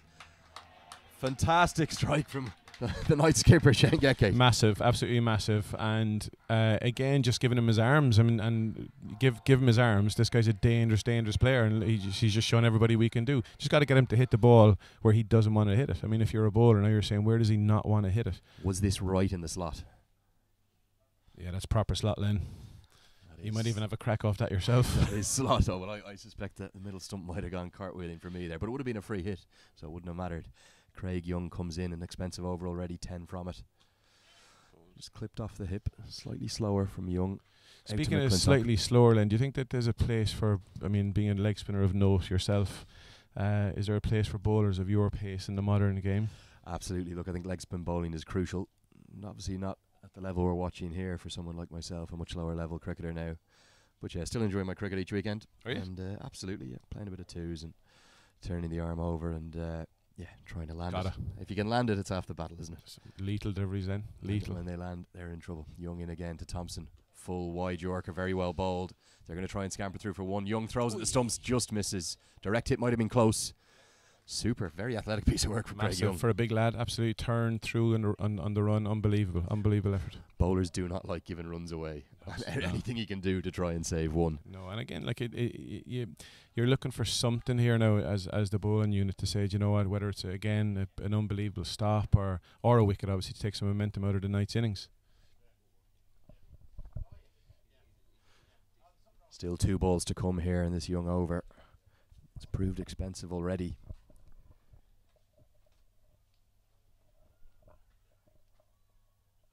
He's going to come into Getgate on 39. Big appeal. Umpire not interested. He walks away. Could have a signal here, Ted. We will. That's going to be just leg buys. That is actually the last ball of the over.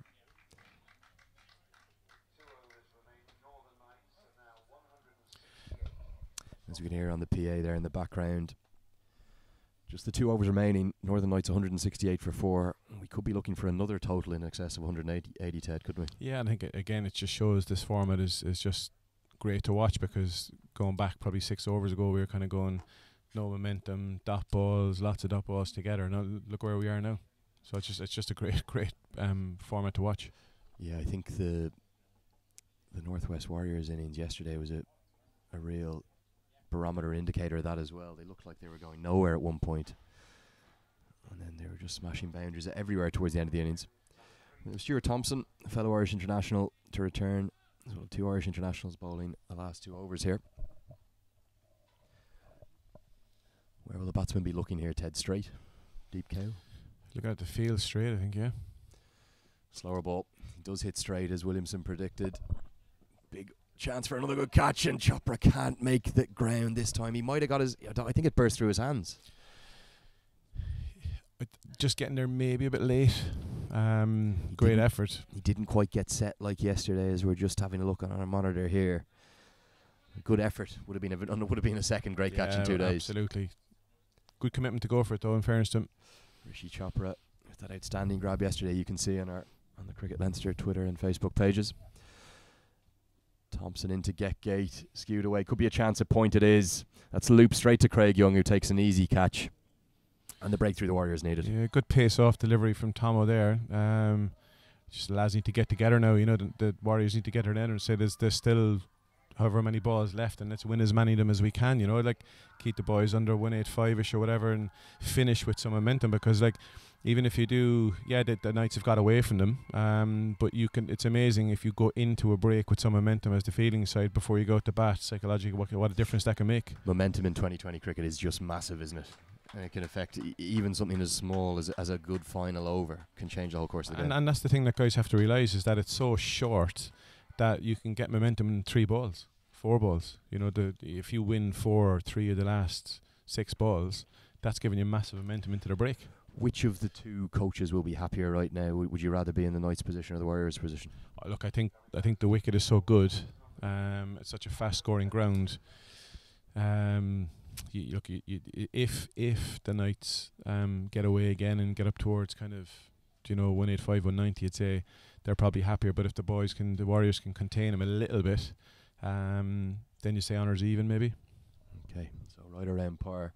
Interesting. We asked Greg Mullins that the other day. We asked him what par was. He said 180, and Leinster Lightning ended up with 207, and the Northern Knights made exactly what he predicted as par in response, which was 180. Yeah, we were thinking. We were thinking ourselves after the first match that maybe 160, 165 was par, considering that we didn't bowl particularly well, and the Warriors kind of got away from us to a certain extent. But as obviously the day goes on, and as the second day goes on, Thompson in, it's well bowled, full smash down the ground, driven hard to David Rankin. A little bit of a fumble, but doesn't matter. They're just going to have a solitary run to Thompson. I think the key thing is obviously the wicket's going to get a little bit better, but it's how the bowlers adapt their skills as the wicket changes over the 3 days. Adam Dennison, the new man at the crease, just coming out of strike now, as obviously the batsman did cross after Getgate's dismissal. I think with Denny, pace off could be a good option. He's really good on the short ball, drives really well. Just see what Thomas comes up with. Stuart Thompson in full, driven well as predicted by Ted next to me here. David Rankin makes his ground across the ball, just the single. Never going to be 2 down to this shortest end of the ground towards the clubhouse. I want to ask you one question before we get to the end of the innings and let you go, Ted, because we know you have to prepare for your game this afternoon at 4 p.m. against the Leinster Lightning. We're going to have an inaugural Cairn Holmes Player of the T20 Festival this weekend, and it's going to be named after the final match. Just continue that in a second. That's hit down towards our commentary position here. It's going to go all the way. No, it's not. What a save! Brilliant by David Rankin. One hand, grabs it, claws it back. Doesn't take the catch, but he saves the 6. Outstanding. Just give him the player of the award, the player of the tournament to that. That's some of the one of the best things we've seen this weekend. Athleticism, bravery, commitment, and then the wherewithal to get it back over the boundary. Incredible. Incredible. He's dived full length. It was a slower ball from Thompson. He's dived full length, thrown his left hand at it, caught it with one hand and managed to flick it back over the boundary to save 6. They did scamper through for 2. That's 4 unsaved. And that could be the momentum shift. Or is it? That's gone all the way for 6. Thompson, action everywhere here at Sydney Parade. That's gone all the way for 6. Brilliant batting from Craig Thompson. He's just gone, in fairness to Tom, he's probably gone the right option pace off, but probably just a little bit too short. Maybe want Tomo hitting offside if possible. But listen, you got to just go with the batter and say he's backed himself. Massive hit again.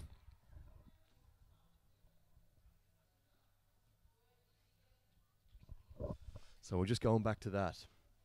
We've got to talk about this inaugural Cairn Holmes Player of the T20 Festival Award. You don't need to give us one name, Ted, but just give us a few who've stood out for you across the weekend. And I don't want a complete Munster bias here. I don't want 5 Munster names.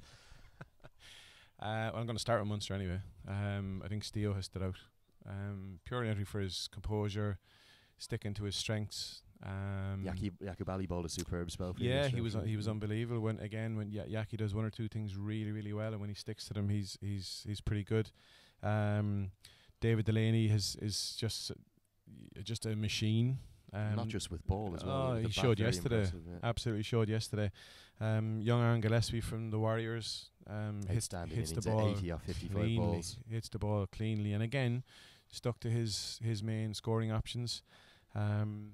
Just hold that there while Young comes in, hits the length, clipped away even down to third man for 1. The throw comes in over Marcus Poskett, the keeper, well backed up, just a single. Anyone else who stood out for you, Ted? Yeah, I think Andrew Balburney shows again that there's a place for proper batters with some extra skills in this format. Dockers with the bat, winning the ball. Simi obviously hits a pretty hard ball. You're going to be taking that Leinster Lightning side on this afternoon. How do you deal with the batting lineup that strong of Balburney, Anderson, Singh and Dockrell? With difficulty. We're going to look forward to bringing you that game at 4 o'clock. Very well bowled there by Craig Young. He'll be delighted with the dot at this stage of the innings. I think overall, Len, thing that's been brilliant for me is to see the youngsters. To see all the teams having guys who, 17, 18, 15. I think there's a 16 rule with the Warriors. Young in, slower, smashed into the air down the ground. Could be a very difficult chance. Porterfield running in, one hand. No, that's gone down. That would have been a spectacular effort. Super effort from the Irish Test captain. It's difficult when something happened, same thing yesterday with Purdy, and when the ball is hit that high out that direction, there is a bit of wind interfering with it. It's holding it up. That's probably what killed him there. I don't think he ended up getting a hand to it. A fantastic effort from the Irish skipper. He might have run 30, 35 yards. If he can't catch it, nobody can. Exactly right. Young in, just into the final over, full. That's in the slot. That's going to sail down towards the nets. Could this be taken? No, it's dropped. That's gone down, and that is carried all the way. The 2 umpires confer. That's gone for 6. More disappointment in the field. That's 3 chances gone down this innings. Yeah, and like we spoke about fielding earlier, Len, and I think, this is, if you look at the kind of context of fielding, you look at the height of that ball was hit. How many times in practice are we hitting balls that high? How do you practice balls that are hit that high? You hit them that high, it's as simple as that. So, and it was a man that we were just praising in Aaron Gillespie who's put down the catch, and in a very interesting move, Andy McBride, the North West Warriors skipper, has said, I'm sorry, son, you go down to deep square leg, I'll tape deep log on. Maybe you should have been there from the start. Maybe, but I mean, again, you can't be everywhere. So you want your best fielder long on at this stage of the innings. Short into the ground, pulled away, down to deep square leg, the ball following Aaron Gillespie, and that's flown through him for 4. Isn't it amazing how in cricket the ball just follows you in the field when you've made a mistake? Yeah, it's unfortunate. I mean, look, that's going to happen anyway. It was going to happen whether you was there or not. So, but this is that kind of momentum that we were talking about that the Warriors wanted to grab going into the break, and it looks like the Knights have it. A real late surge from the Northern Knights here. 193 for 5. With just the final delivery of the over remaining. Craig Young proving very expensive today. One of the first bowlers to go for more than 50 from his 4 overs. He's got 1 for 52 with 1 ball remaining. Yeah, I think if you look at where he's been hit is the key. Full smash down the ground. That's gone to Andy McBride in the fielding position of long on. and he's going to be delighted with the fact he changed the field. He's taken the catch comfortably. Yeah, absolutely. And I mean, again, going back to the point where Youngie's been hit, I mean, I know it's a hard skill to do, but I mean, have we seen a lot of wide Yorkers being bowled this weekend? Maybe that's something that we can look at going forward for all the sides, is that batters have been specifically allowed to access their main hitting areas towards the death. And that was a little bit in the slot, but Andy McBride, the Warriors captain, identified that long on was the most important fielding position. He's taken a comfortable catch. What an innings from Greg Thompson, 80 off 44 balls. Yeah, one of the innings of the weekend, in fairness to him. And again, it's just a testament to the guy that he is that he had such a scratchy start, and everybody could see it. He's come out of that, the other side, and boy, has he accelerated and got his team into this position. Having said that, you know, the way the weekend is gone, you wouldn't back against the Warriors having a good crack off this. A wicket off the final ball of the innings. We're just going to talk through the card here with Ted Williamson, the Munster Reds coach. Greg Thompson hit 7 fours and 5 sixes in that magnificent knock of 80 not out. A little bit of a disappointing start. The Warriors get into them earlier. The two openers falling for single digit scores. Mark Adair smashed it everywhere, 33 off 15. Greg Thompson, the standout innings, 80 off 44. Harry Tector, a nice cameo, 19 off 16. Shane Getgate didn't get the run rate going, but a super partnership with Greg Thompson, 41 off 35. Adam Dennison, just the 2 balls at the end, 193 for 6. You'd be delighted with that, Ted, would you? Absolutely, you take it any day of the week. And I mean, again, it shows you the valuable the assets of the guys in the middle order who can, you know, adapt their roles, play the situation, accelerate at the right time, up and down the gears, and then finish strongly. So yeah, great effort by the Knights. That partnership between Thompson and Getgate was worth 96, a super partnership. Just have a quick look at the bowling figures. Surprised Ross Allen only bowled 2 overs? Yeah, but I think again, you see, it's such a helter-skelter format sometimes, and I've been there myself in playing it, unfortunately, recently, where you kind of get lost sometimes. Maybe you forget about people. I don't know whether that happened or not. I'm not too sure, but you all things being equal, you would say spin should be an option coming into this last day. Should be more effective. And the Northwest Warriors just used 5 overs of spin in this innings. Ross Allen 1 for 14. Craig Young and Stuart Thompson, the 2 Irish international, proving very expensive, 2 for 52 and 2 for 41 respectively. Graham Kennedy, the standout bowler for the Warriors again, the second day in a row, 1 for 22. Andrew McBride, the skipper, 3 overs, none for 27. William McClintock did a good job, 3 overs, none for 29. Ted, we want to thank you for joining us for these 10 overs. Very insightful stuff. We wish you every success, and can we just ask you one final question before we let you go? Can you stop the Leinster Lightning from going unbeaten in the 6 matches of this IPT 20? Absolutely. You're confident. We're going to look forward to that game at 4 o'clock. We're going to leave you now for about 10 to 15 minutes. We'll be back with this chase of the Northern Knights total of 193. The Northwest Warriors will require 194 to win. Thanks, Len.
Welcome back here to Sydney Parade. You're joined by Andrew Leonard, your anchor here again.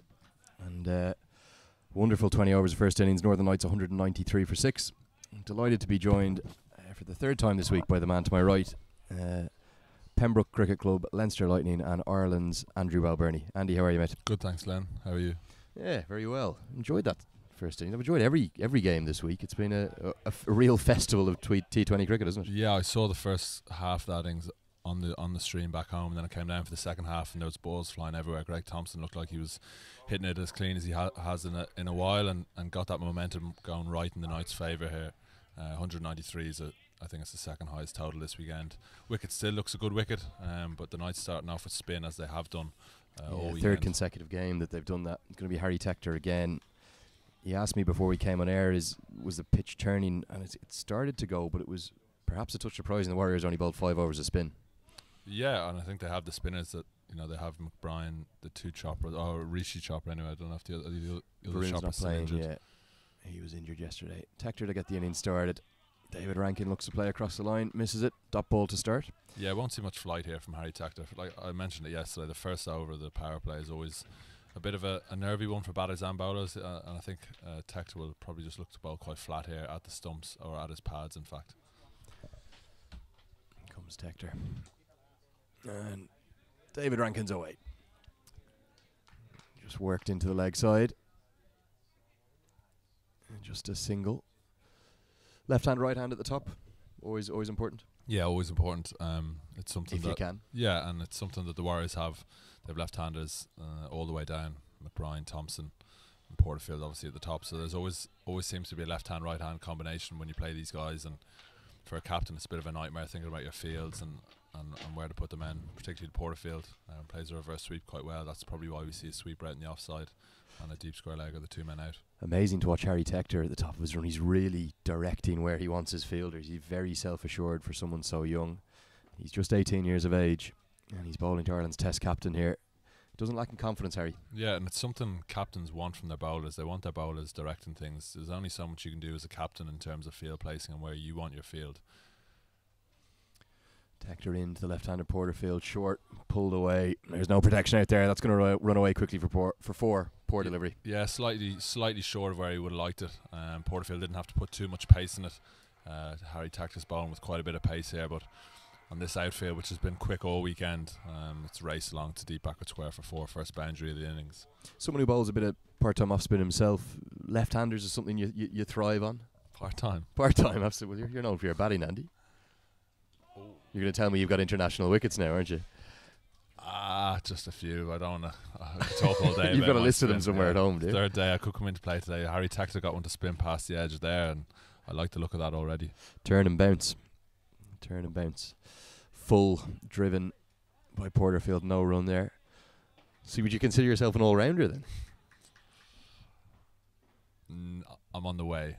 I'm still, when you bring it up on the TV, it's Andrew Balbirnie batsman. There's not a slash bowler in there yet, and I'm working hard to do that. To be fair, I haven't bowled a lot this summer. I've bowled quite a bit in the championship for Leinster when the last day in the 3 days. Yeah, when it's turning. But we've obviously got Simi Singh and George Docker, who are the 2 international spinners, and Tom Stanton coming into the team for Tom the first time Stanton, yesterday. exactly. Yeah, so we've got enough options with spin. If the captain wants to give me the ball, I'll happily do it. I'm the sort of bowler who likes to throw it up. I'm not really afraid to get hit. Like you say, I'm a part-time bowler, so but it's something I enjoy. I want to bowl as much as I can, particularly if we're going to be playing a lot of cricket in the subcontinent over the coming years. And we could spend long times in the field and that sort of stuff. So if I can kind of give the captain another option, then great. But two part-time spinners in the commentary box. 2 Pembroke part-time spinners in the commentary box. Graham McCarter to open from the far end. That short pulled away powerfully by Rankin. He loves it there. Loves a pull shot. That's going to fly away to the wall for 4. Yeah, Rankin hits the ball as hard as a lot of people in this interprovincial series. He's always a batsman who's threatened. He's got really good 20s and maybe not pushed on and got that big score. But balls like that at that sort of pace that McCarter's bowling is recipe for disaster, and a good start to the over here from Rankin.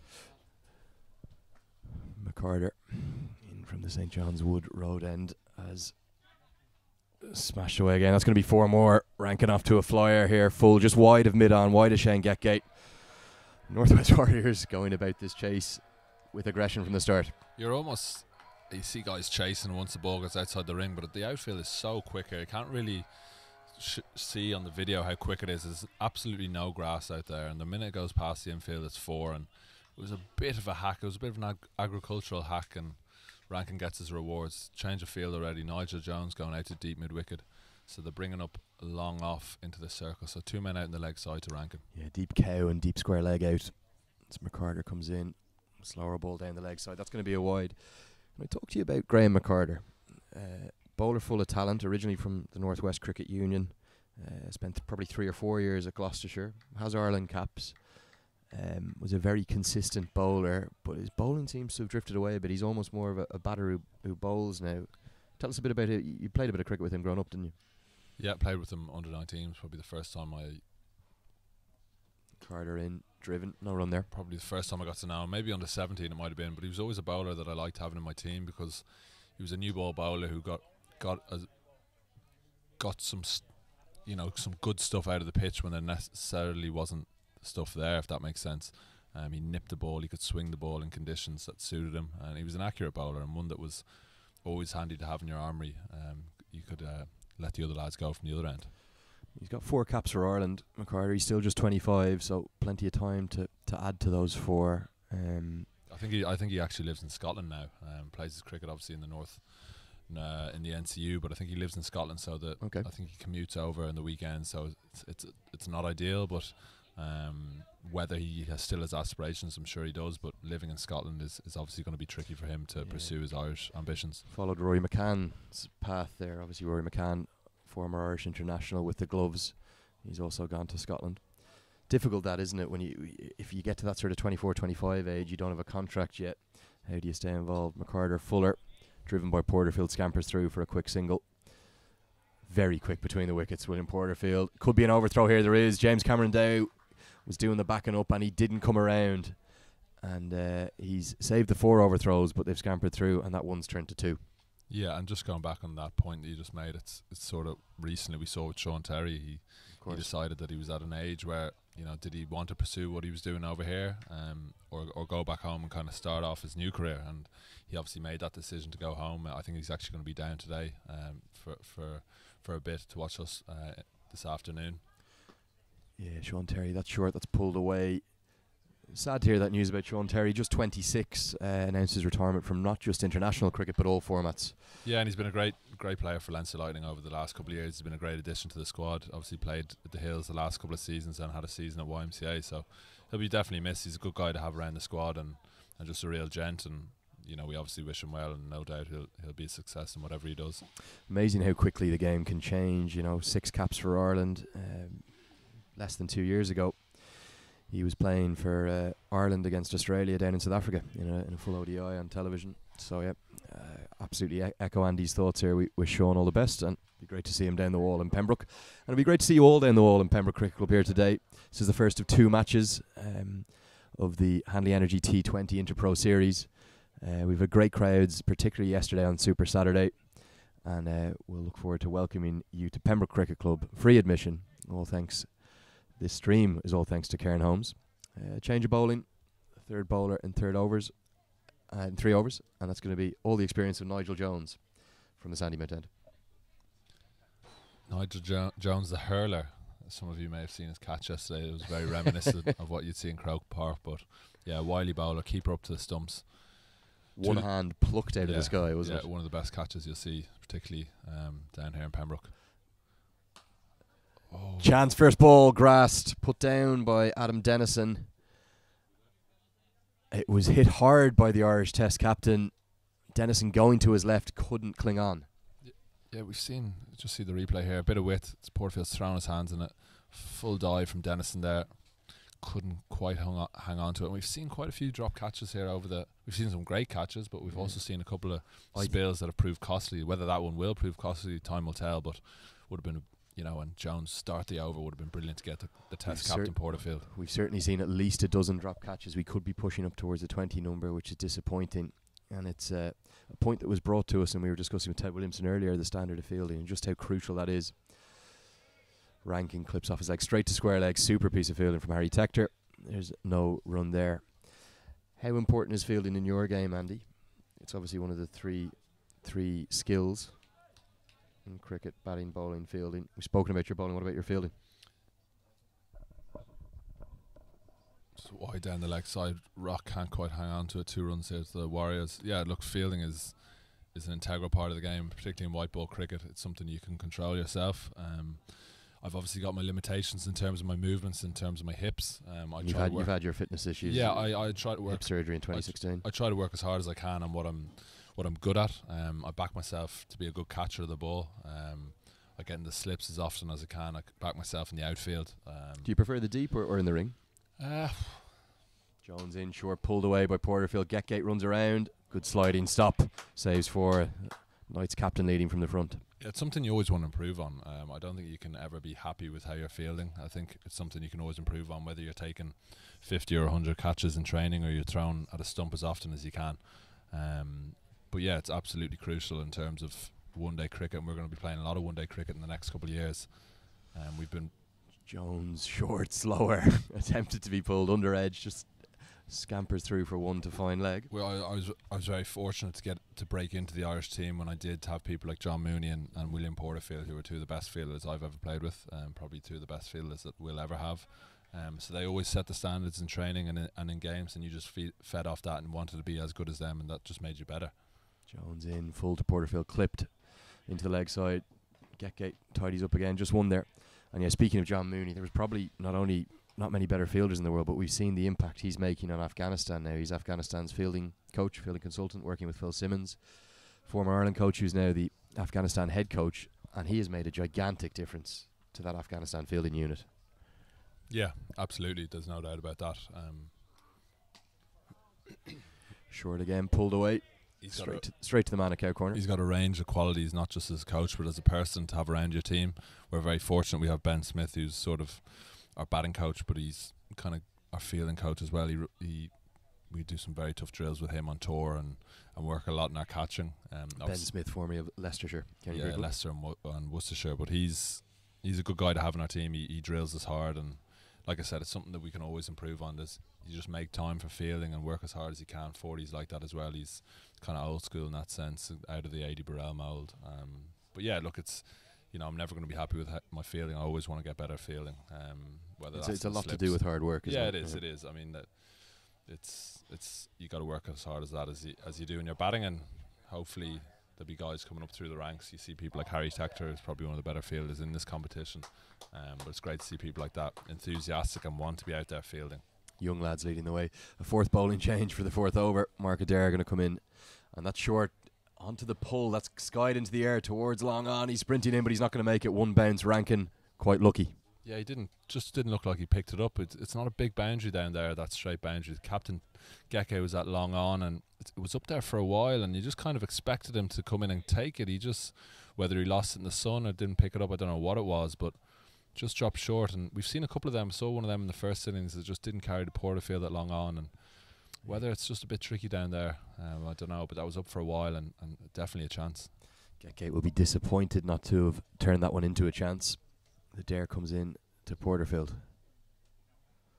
Full slog swept all the way for 6. That's a wonderful shot. Yeah, just used the pace. Didn't have to do too much. Just got a bat in it, and with fine leg up in the ring, Cameron Dow there, he just had to help it on its way. And it's a shot Porterfield plays very well, particularly in the power play with only 2 men up, 2 men out. Sorry, should I say? And yeah, he's just parried it over. Fine leg for the first 6 of the innings. Good start here from the Warriors. They've hit boundaries at regular intervals, and they've ran well, particularly well. Couple of chances to Porterfield and Rankin, but started well here for the Warriors. 32 for none in the 3rd. Adair in. Porterfield pulls away again towards deep backward square leg. Harry Tector, that man you were talking about, in with the throw. 1 bounce 4. Required run rate, is that something you look at, you analyse? You can see that from our graphics at the bottom of the screen. They need around 10 and over. You never want that getting up above over around 12, do you? No, you don't. But the first 6 is sort of, you don't really take into account the run rate. You just want to go almost as hard as you can, and get as much as you can as the overs as you get past the 6 and then particularly into 10 overs, you have a look at the run rate, see where you're at, but you never want it to get too high, of course. You don't want it to get double figures for that long at all, but like I said, the first 6 you just want to hit the ball as hard as you can and get as many runs as you can. In the 2020 format, do you like opening up and batting in the power play? Obviously, for the Lightning, you do that role with Gareth Delaney, but then for Ireland against India, you're batting at 3. Yes is the answer. Adair in, driven, well fielded again by Tector. Yeah, I think it's the best place to bat in T20 cricket. Like I said, I've said numerous times, you get the fielding restrictions, you get a new ball, and you almost get a license to go out and express yourself. And I've been batting 3 pretty much in all the formats for Ireland, so I haven't been too fussed. We've Sterling, obviously, who's probably he's the best T20 batter we have, and Shannon, who's done a good job. So I'm just happy to be batting anywhere in that Irish team at the moment. But yeah, I think it's my favourite position in T20 cricket. It's open, definitely. Yeah, Paul Sterling brings that unique X factor. Doesn't matter what the bowling attack is, he can take them apart. Change in the field is short third man goes back to deep third man, and Deep Cow comes into the circle at mid-wicket there. Full driven very powerfully by Rankin, misfielded at mid-off, and they're going to scamper through for 1. They needed the long barrier there. That was driven very powerfully. Yeah, and the outfield's been a touch bumpy, mainly down to the dry weather. But you expect them to stop that. They weren't going to run anyway. He hit it so well, it went straight to him. McCarter with the fumble there brings up the end of the 4th over, 34 for none. 5th over? No, 4 overs gone. 34 for none, spot on, Andy. Yeah, the outfield looking a bit more like the Sahara Desert than the lush green grass we're used to across Ireland. As the heat wave continues right across the country. Great to see. It's a kind of strange feeling going to bed on your Friday night before your Saturday game and not checking the weather forecast, Andy. You just know there's going to be cricket on. Yeah, I think you ask any cricketer around the country, even in England, it's the weather app is probably the most popular app. You're always checking to see if there's any rain or what's about. But yeah, I haven't needed to look at the weather app, which is great, but long may it last. A 5th change of bowler in 5 overs, something that caused a bit of conjecture in the box yesterday with Alan Lewis. Alan Lewis not a fan of this tactic, constantly changing the bowlers, but Tector to come back in. Ooh, through him. Good piece of keeping from Neil Rocky. Just fumbled though, so maybe the stumping chance went. What are your thoughts on this, Andy? I don't know if I've asked you this yet. Do you like this constant shuffling the deck of the bowlers? I would. Come back to that Tector in. Smash down the ground, straight as a die. Into the side screen for 4. I wouldn't be a massive fan of it. I think bowlers particularly would probably like maybe a couple overs, particularly your strike bowlers in the 6 overs. You want your best bowlers bowling in the 6 overs. But it's a tactic the Knights have stuck with. Tector in. Could be 2. Oh, Porterfield didn't quite turn properly, and just going to be 1. Mark Adair to make a lot of ground up. He's probably been the most impressive fielder on show for the Northern Knights throughout these 3 days. Very good arm, 1 bounce in. Porterfield decides not to take the 2nd. Tector guiding his field here. You can hear him clearly pointing people out to the exact spot where he wants them in the deep. Impressive from the young 18-year-old. He's been named captain of the Ireland Wolves squad to go across to Scotland tomorrow, isn't he? Yeah, he obviously captained the under-19s in the World Cup just gone, and Cricket Ireland obviously see him as someone they want to give that leadership role to, and it'd be fascinating to see how that Wolves team go. It's good that there are Wolves games. I've kind of harped on about how that system needs to be put in place regularly. How important that is.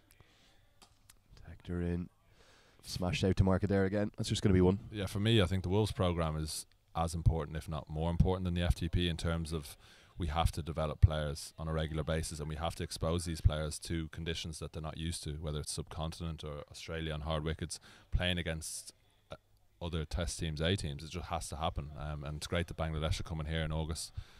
So it's the combination not just of different conditions but also higher quality opposition, isn't it? Direct hit, he was chance gone. There, direct hit could have been gone. Just going to have a look back at that. Porterfield was looking for the sweep. A superb one-handed pickup. Wasn't even in the frame. Porterfield, I think, had given up there. Didn't even slide his bat, but he got away with it. End of the 5th, 41 for none. But yeah, like it's just something that I think Cricket Ireland are trying to do it once a year, going away somewhere. But I still believe that Bangladesh trip we went on before Christmas was one of the better ones I've been on, just because it exposed guys to something they're not used to. It's great if guys perform well in Ireland in club cricket and Interpro cricket, but it's they've got to be exposed to the higher level, and the higher level after that is playing A teams in their conditions. We are going to have a 6th bowling change in 6 overs. A 5th bowling change, a 6th different bowler. And there's Nigel Jones coming on from the far end. He's changing ends. Nigel, all his experience, comes into William Porterfield. Short pulled, Azim Ali Vegas to duck at square leg. Powerfully. Tector fumbles, super arm, flat hard, and he saves the 2. Azim Ali Beg was in a bit of trouble at square leg there. Yeah, I hit an umpire myself down here when I was 14 years of age. The umpire had to be ambulanced off. Went for ricocheted for 4 though, so I was happy enough. But yeah, you're always in danger at square leg umpire. Eyes on the ball, good duck. It was a pull shot. You caught him. Yeah, pull shot. Poor guy. Hope he's okay. I'm sure he's fine. Jones in, bowling off that wrong foot with the action. It is edged, a genuine edge, but Rankin won't care about where that's gone. That's run away for 4. Would have gone straight to first slip, wouldn't it? Straight to first slip, but you rarely see a slip in place in the 6th over. Saw it in the first game this weekend with Munster, but yeah, a bit of width on offer, right shot to play, and the field was up in that offside, so he was going to get his value for a shot there and races down to that boundary, save your legs. Davy Rankin will be happy to keep that scoreboard ticking. As you say, the power play so crucial to any chases. Really nice to see Rankin and Porterfield build a partnership for the first time this week. There's been early wickets all weekend for the Warriors. Slower ball from Jones. Clipped wide along and uneasy 2 this time. Yeah, good bowling though. He's slower ball, straight slower ball with his field deep long on and a deep mid wicket. That's the sort of line he wants to be bowling, getting the batsman clipping it or hitting it straight down the ground. So Nigel Jones won't be too disappointed with the 2 there. The difficult as a batsman facing someone like Nigel Jones, who has a bit of an unorthodox action, as you'll see here. He comes in off the wrong foot, pulled down the ground just for 1. Yeah, like it is a unique action. He rushes you a bit. He's got a short run up and just kind of ambles in, but he's obviously a very accurate bowler. He knows what he wants to do. Similar to what I said about Harry Tector, he's directing the field. He knows what he wants to bowl and where he wants his fielders and where he wants to be hit. So barring that edge for 4, it's been actually quite a good over here from Nigel Jones. Jones, all that experience in round the wicket this time to Porterfield. Porterfield hits out into the deep. Was never going to carry to the man at Deep Cow. Mark Adair decides to take it on 1 bounce and throw it into Neil Rock. 50 up off that last ball. 51 for none now. Just the final ball of the power play to go. Is there a touch of relief as a captain when the power play ends in 2020 cricket? Absolutely. It's not fun for the captain. It's not fun for the bowlers. We've only probably seen 1 power play where the bowlers beat the bat, and that was the first one of the weekend with Munster Reds against the Warriors. And reduce them to 15 for 4. Yeah, it's been the Warriors' best power play of the weekend, I believe. I might be wrong on that, but from what I've seen, 51 for none after 6, solid start. And with the power that the Warriors have in their sheds, they've got players who can clear the ropes quite easily. They'll be very happy with that start in their pursuit of 193 here in Sydney Parade. Yeah, right about par right now, I'd say. Both sides right in the game. Shane Getgate continuing to ring the changes. And as the captain of the Northern Knights, he decides the power play's over, so he decides he'll have a ball now. Yeah, we didn't see him bowl in the first 6. Experience from the captain there. I'd be doing the exact same myself. Spread the field. All come on, lads. Protect those boundaries. It'd be nice for the crowd that's assembled here and everyone watching on the live stream to see this innings from Porterfield continue. Such a fantastic servant of Irish cricket for the guts of 15 years now, and it's great to have him back across the water playing in the Hanley Energy Interprovincial competition. But he hasn't dominated by any stretch. I know he got a big score in the Interprovincial Championship. 170 overs, Len. I was in the field watching him get 200, so it's like he dominated that day. He dominated that day, but 2 low scores to start this weekend. Did I mention I got a 3-fer in that innings? Is that right? Yeah. Okay. Well, we called my co-colleague here, my co-commentator Andy Valberni, a part-time bowler, but as he showed, 3 wickets up there in Breedy. No, but I think not just the player William Porterfield, for guys like Aaron Gillespie and players like young guys coming up through the ranks in the Warriors, William McClintock, people like that, to be able to have someone like William Porterfield come back into their dressing room, is you can't buy that. And I think that's probably the big plus of having these guys back. Boyd Rankin played a 3-day game down here in Pembroke at the start of the season, so to have Rankin and Porterfield, Boyd Rankin, an English Test cricketer, and we were very fortunate. We had Ed Joyce for a season last year, and that was great to have our young guys learn as much, and even not our young guys, people like me as well, to learn off someone like that. Down the ground, Porterfield looking to go over cow corner, but it just skews away off the bat, off the inside edge, down to deep square leg. You use the word Boyd Rankin Test cricketer. I'm going to say 4 words. Andrew Balbirnie Test cricketer. Is that something you ever thought you would achieve in your career? No, certainly not for Ireland. Never really for England. Didn't really cross my mind. But yeah, it's pretty special. It's something that hasn't sunk in. Probably because I didn't feel like I was playing. It was a memorable debut, perhaps for the wrong reasons for yourself. Yeah, it was. It was obviously something I'll always look back on and be proud. I've always got that cap, but at the same time, not to contribute was hugely disappointing. I felt like I was in good nick, and it just didn't happen for me that week. But that's the game. That's the game we love and hate. It gives you good days, but it also gives you bad days, and you usually have more bad days than good, and you just take that and move on. Such a tricky one as a batsman as well, because Porterfield's look for the slug sweep. It could be a chance to deep square leg. Mark Adair settles under, takes it, he's gone. We just spoke about we could see a big score from William Porterfield, but he's gone for 28. And the Northwest Warriors lose their first wicket. Porterfield will be disgusted with that. Yeah, and Geke has the knack. I spoke about it when I was on commentary yesterday. He has that knack of taking wickets, and in his first over here we spoke about bowling outside the power play, so it's a bit more freedom for the bowler, but Porterfield's looked to sweep him out of the ground there. It's gone straight up, but having that knack as a bowler is so important. No matter how you bowl, if you can take wickets, it's so important in this form of the game. And he dismisses the Irish captain 53 for 1. Porterfield actually gone for 22. It's David Rankin who's there on 28, but that is 53 for 1, as Andy says. Stuart Thompson comes to the wicket, another Irish international. What a test match he had out in Malahide. Yeah, and he's such a good player. We've Irish supporters mightn't have seen it, out in the pitch, but we see it every day in training. He's probably one of the most talented cricketers we have with the bat, ball, and in the field. He's arguably one of the most natural athletes in and around the squad, isn't he? Yeah, absolutely. Great guy to have in your team, and to see him go as well as he did in that test match was brilliant. And I think all of us who see that every day in training, we weren't surprised, but I think a lot of people who had seen him maybe not fulfill that potential in the international arena, to see him do that is great. And he's someone who's going to be vital to this Irish team going forward in all formats of the game. You talked earlier about exposure to foreign conditions, and he spent the winter down in South Africa with Adrian Birrell, and he's spoken about just how crucial that was for his game. Brilliant from Getgate. Saves 1. Yeah, he went out of his way to go down to South Africa with Craig Young and had a great trip by all accounts. He joined us in South Africa pre-World Cup qualifiers and played a couple of games when we were based in Pretoria against Scotland. So yeah, look, he's, like I said, he's an exceptional cricketer and someone we need to have playing in the international setup. Yep. He's still young. He's 26, 27, and he's got a lot to give to Irish cricket and Northwest cricket.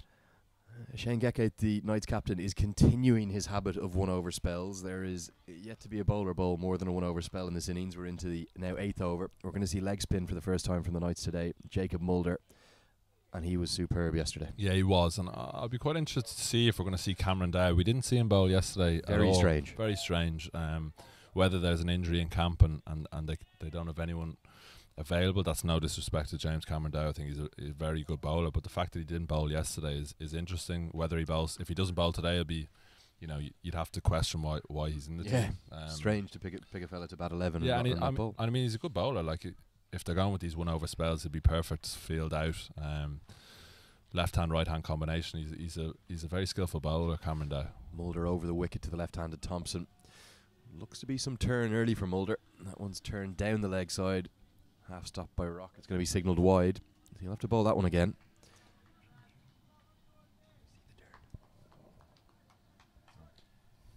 Not a huge amount of turn. That will actually started outside leg stump. A little bit of turn this time.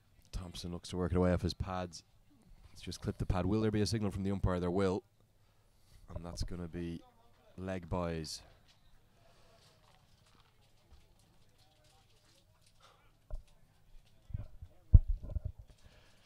Would you have expected more turn on the third day usage of this pitch down at Pembroke? I was hoping there'd be more turn because I'd be out there warming up, but yeah, you definitely would.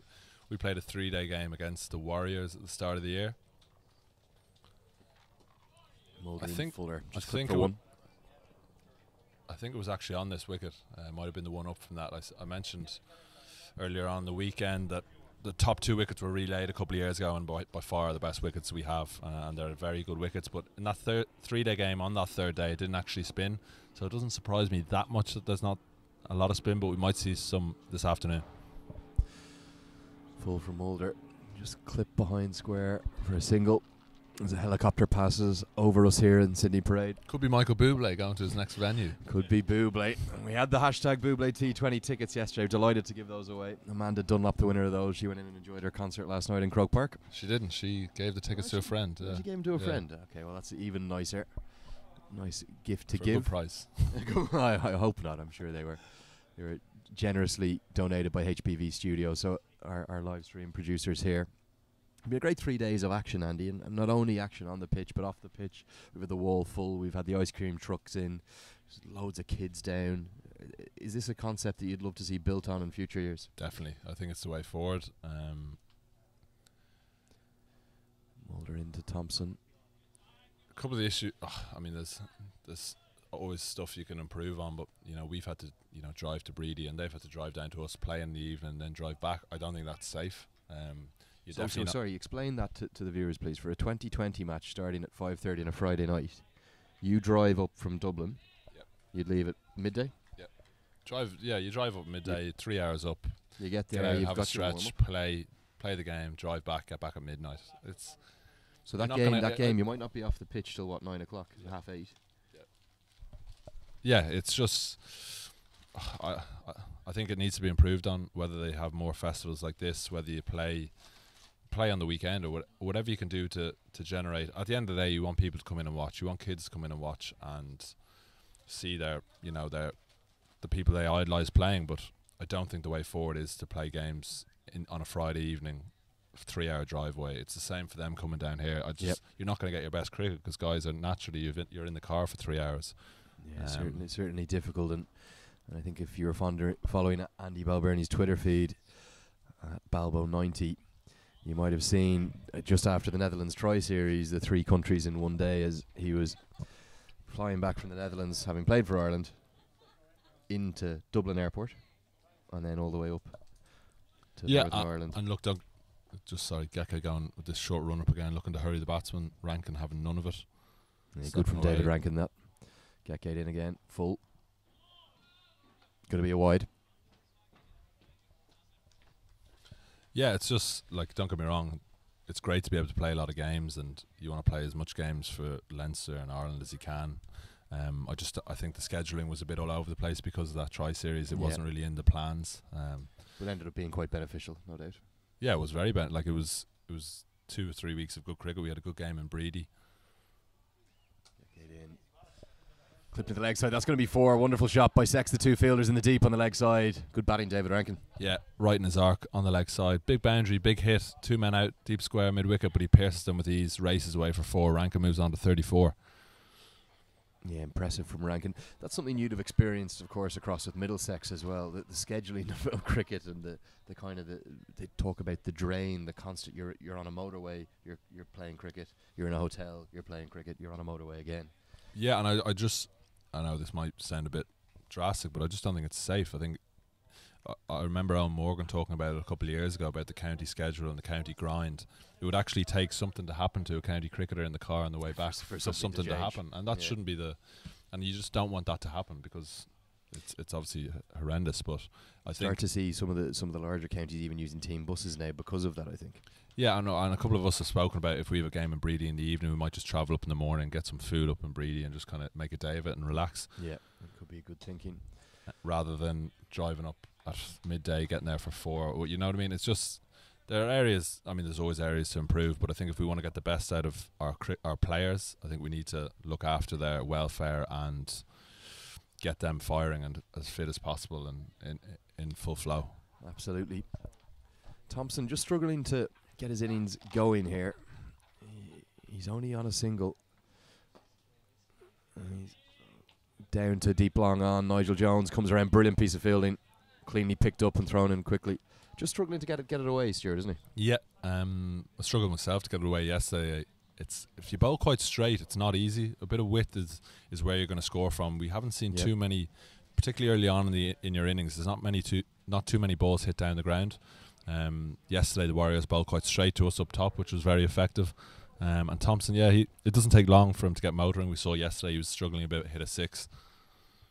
And as Greg Thompson, not Stuart Thompson, showed so brilliantly, you can catch up quickly, can't you? You can, yeah. And this ground, particularly with the quick outfield, some short boundaries straight, you can catch up. And Stuart Thompson's the kind of cricketer that can come out and all of a sudden he'll hit a couple of 6s and then he's ahead of the rate. So you won't be getting too flustered. David Rankin's doing a good job. David Rankin just getting brought out a fresh towel there to wipe the sweat away. It's certainly hot again here at Pembroke Cricket Club. We'll just have a look at the batting card while that happens. He's 34 off 29. William Porterfield, was great to see him starting to a bit of a cameo, 22 off 19. And Stuart Thompson just struggling to get going, 2 off 6. Knights at the moment will be happy with how the Warriors are going. They're only going to run rate of 7.22. Yeah, but they'll be worried that they've only got one wicket, and wickets in hand in this format is crucial. If they can get Rankin out and get 2 new men at the crease, it becomes a different game, and Geke, the captain, will be able to dictate it a bit more. But, Mulder to Thompson here. We could see Thompson try something, get his first boundary of the innings. Could see him use his feet, you'd suspect. Mulder's going to continue. Full, he does use his feet. Down to long on. It's just going to be a single. So after 6 bowling changes in 6 overs, we finally have Shane Geke bowl 2 back-to-back and Jacob Mulder bowl 2 back-to-back. I think particularly with the leggy, it's difficult to ask him to bowl 1 over spells, isn't it? Yeah, and he bowled well in this period yesterday. Probably changed the game in favour of the Knights. So this is the sort of time he bowls well at. Comes Mulder. Super bit of fielding. Smashed into the ground on the bounce by David Rankin back to Jacob Mulder. And he dives above his head to the left to save that with 2 hands.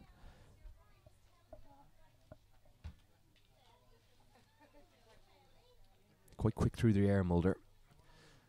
And he comes just back of a length. Back across pulled. Could have been 2 there, but it didn't seem to have any interest in it.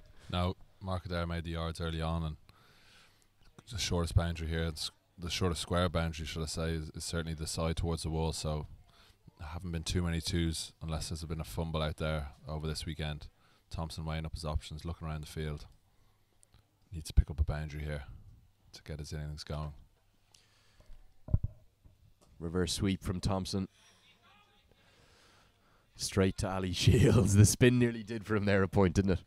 Did, yeah. Got a good mitten it though. Didn't even get a single. So another dot from Mulder here, and he's a good over from him. Thompson will be frustrated with that because that's the sort of shot he'll play to get his boundary, and not to even pick up a single. He'll be disappointed and certainly itching to get this boundary. He really nailed it in terms of contact, but he just couldn't find the gap. Pressure on Thompson here. Decides to come down the track. Again, just a single. Mulder bowling effectively to his field. Game 5 of the 6-match series in this Hanley Energy Interpro T20. The Leinster boys delighted with an unbeaten streak, and obviously you'll be looking forward to raise the trophy, but you'll be looking to make it 6 from 6 tonight, won't you? We will, yeah. No doubt we want to win every game.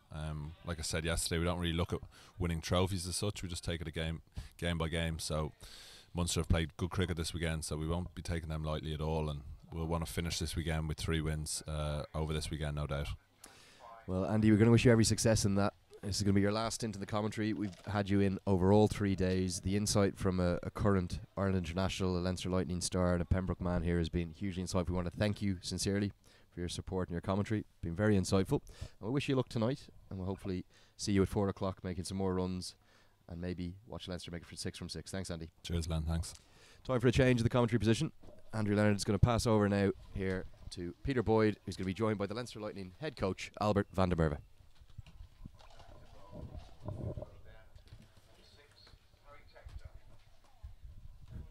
Brilliant as ever there from Andrew Leonard and Andrew Balbirnie.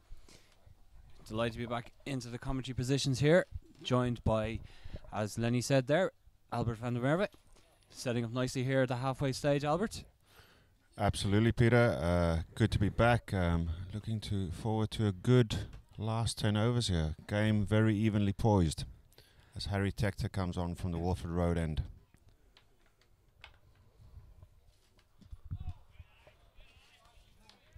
Bowling around the wicket into Rankin's pads. No mid-wicket. Rankin be looking to exploit that vacant mid-wicket area. Looking to run hard. And really build into the back end of this chase.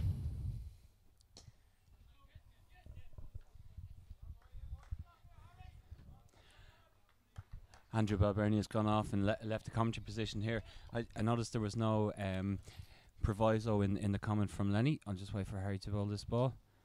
Pulled away there, square. Will it bisect the fielders once again?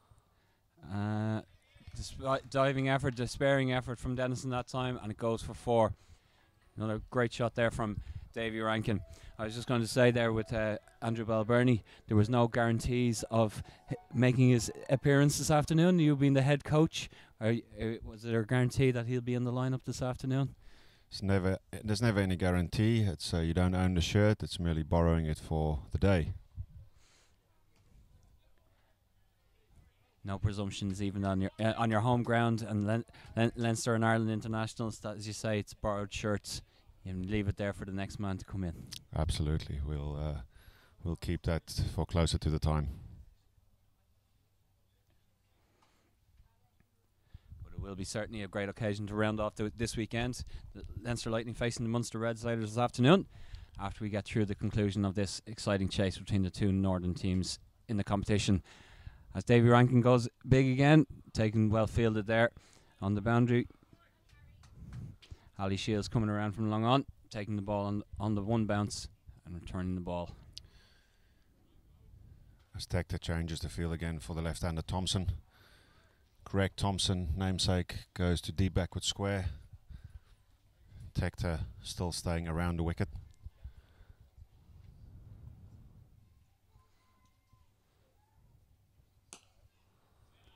And that's a good result for Tector. Just 1 down to long on.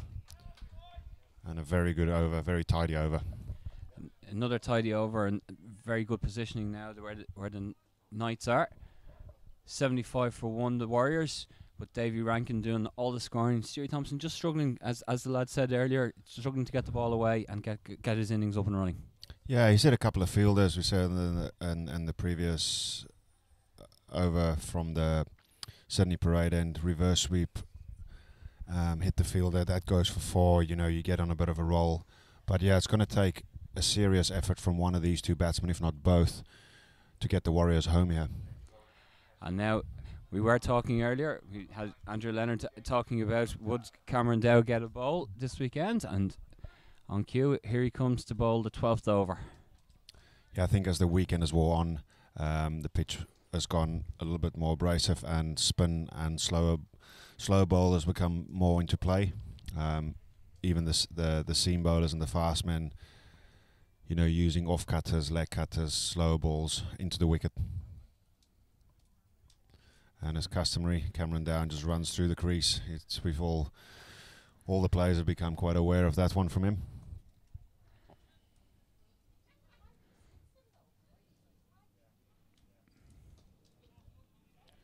Just struggling again to timing there. Stewie Thompson got down low, but struggling to pull it away.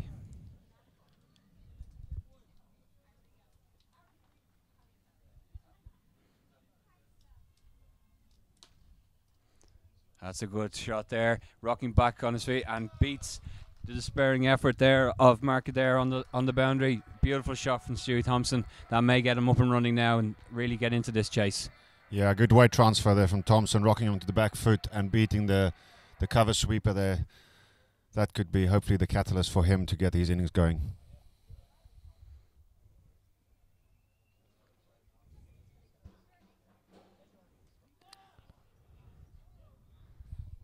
Tidy work from Neil Rock behind the stumps. Onto the back foot again, trying to hit that ball through the cover area. And now Cameron Down coming around the wicket. he makes the breakthrough. Stewie Thompson has struggled really with all this innings, and he's bowled by Cameron Dow. Big wicket for the Northern Knights. Yeah, Cameron Dow coming around the wicket, and he bowled that one with a bit more of a round arm, flatter trajectory. Cram Thompson for room. Thompson trying to get across the ball and loses at the end nearly all three. That leaves the Knights now 79 for 2 inside the 12th over.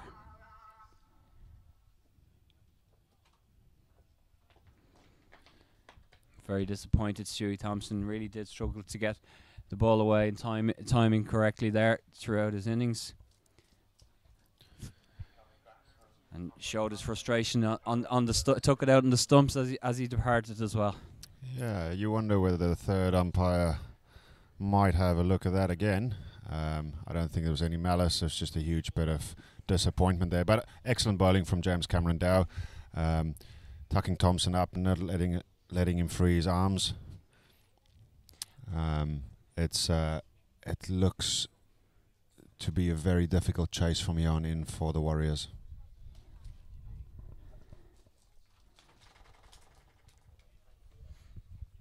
Well, Cameron Dow would be delighted, having waited a long time to get a ball this weekend, striking in his first over. New batsman at the crease now is Aaron Gillespie, who've played 2 very, very good knocks. One on Friday, where he got 80 against the Munster Reds, and while he was at the crease yesterday, the Warriors still had a glimmer of hope against the Lightning.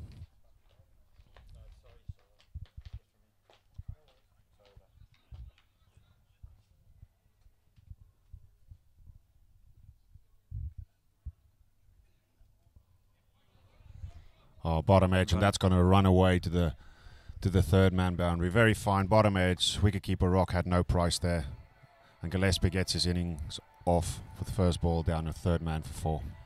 And it just shows how the batsman's life. One batsman, Stewie Thompson, struggled to get the ball away, and Gillespie gets that piece of fortune and the ball running away to the boundary off the edge.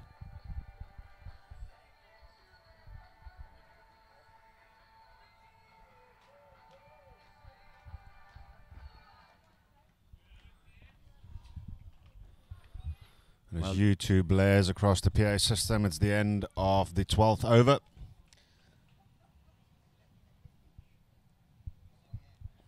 That's it. Another tight over and definitely swinging the game in the Knights' direction at the moment. 83 for 2 the Warriors are now. Davy Rankin still there, 41 not out. Half the runs really, and he's the main man at the moment for the Warriors. I think skipper Shane Getgate has realised the Warriors have to make all the running here. He's going to take pace off the ball. He's going to persist with Harry Tector.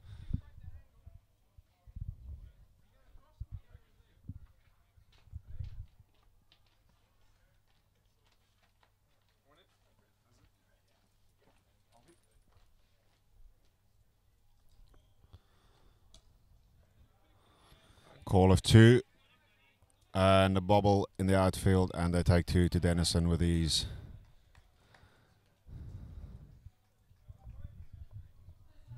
Yeah, plenty of options for Shane Getgate if he's looking to take pace off the ball.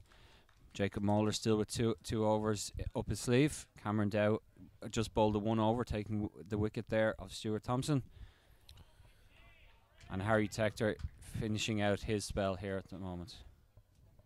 Yeah, excellent bowling from young Tector. He's trying to take the offside out of the equation, make Rankin hit to the longer leg side boundary, and knows boundaries is at a premium here for the Warriors.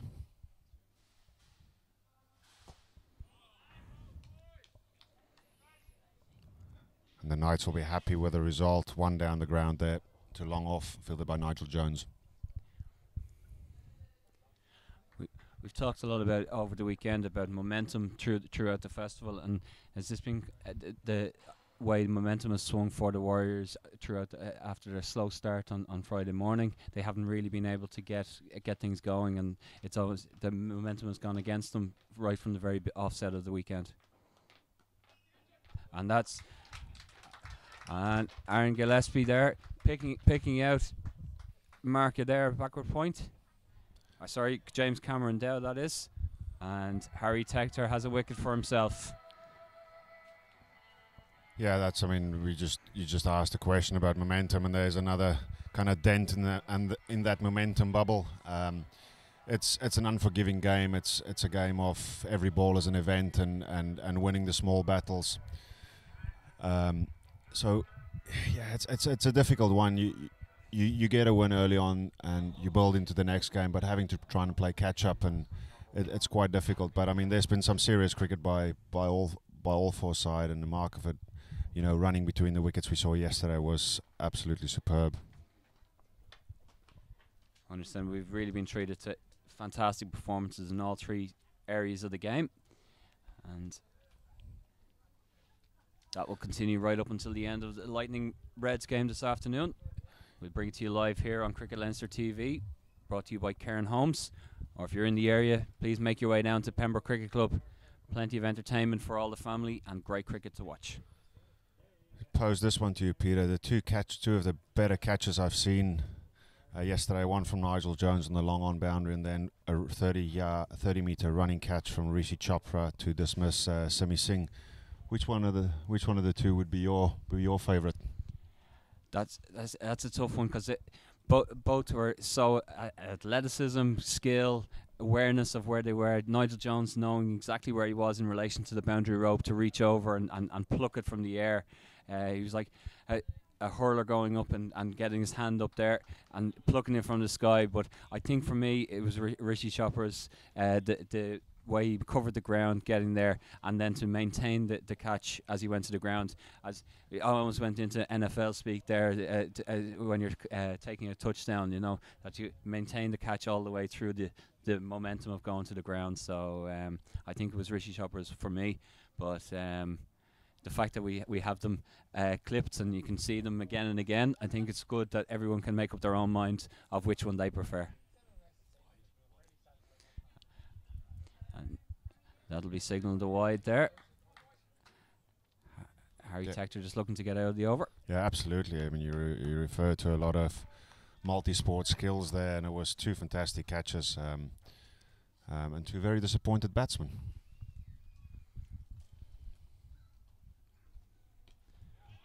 Well, they certainly wouldn't have got out to every fielder who was in the deep there. It was certainly a different type of catch, and very, very good catches. As Harry Tector finishes his spell with 1 for 25, as the score is now 89 for 3.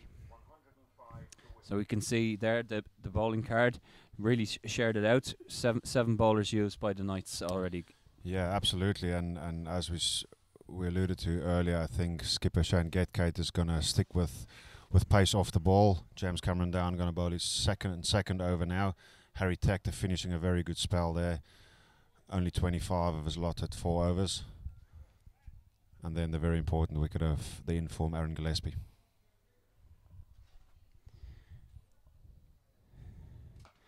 Full toss from Cameron Dow, pulled away by Davy Rankin. Picks out the fielder at cow corner there. Just a single. Yeah, and as we go deeper into the innings, when you keep losing wickets, it's very hard for the incoming batsman to get going straight away.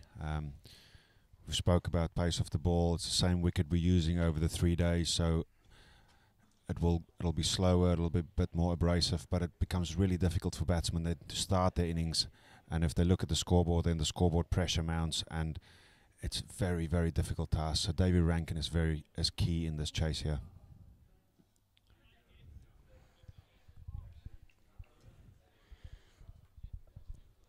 He has his captain there beside him, Andy McBride, new to the middle. He's trying to, as you say, build that innings, and doesn't have much time to have a look at a few balls, but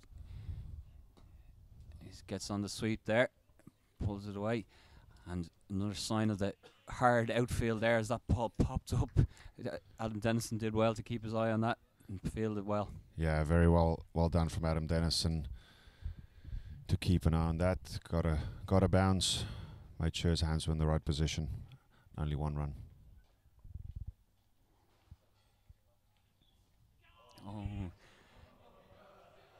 A Sparing dive from Markader. Another edge there from Davy Rankin. Just going through as is traditional in a vacant slip cordon, but Markader giving his all to try and cut that one off. It looks like Graham McCarter down there, the sparing dive. Yeah, you feel sorry for James Cameron down there. Did everything well there, took pace off the ball, got a bit of turn, took the outside edge, but it's a batsman's game.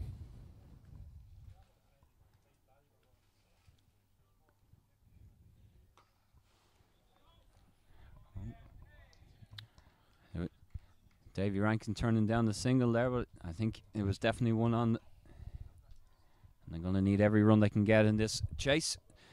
Can't afford really to be turning anything down at this point. Yeah, you just sense something has to happen here.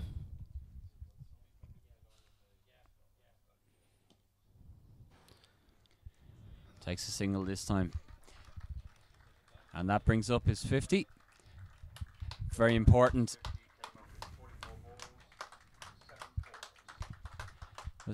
The 7-4s in his 50 there for Davy Rankin off 44 balls, anchoring the innings for the Warriors as they try and chase down the target of 194.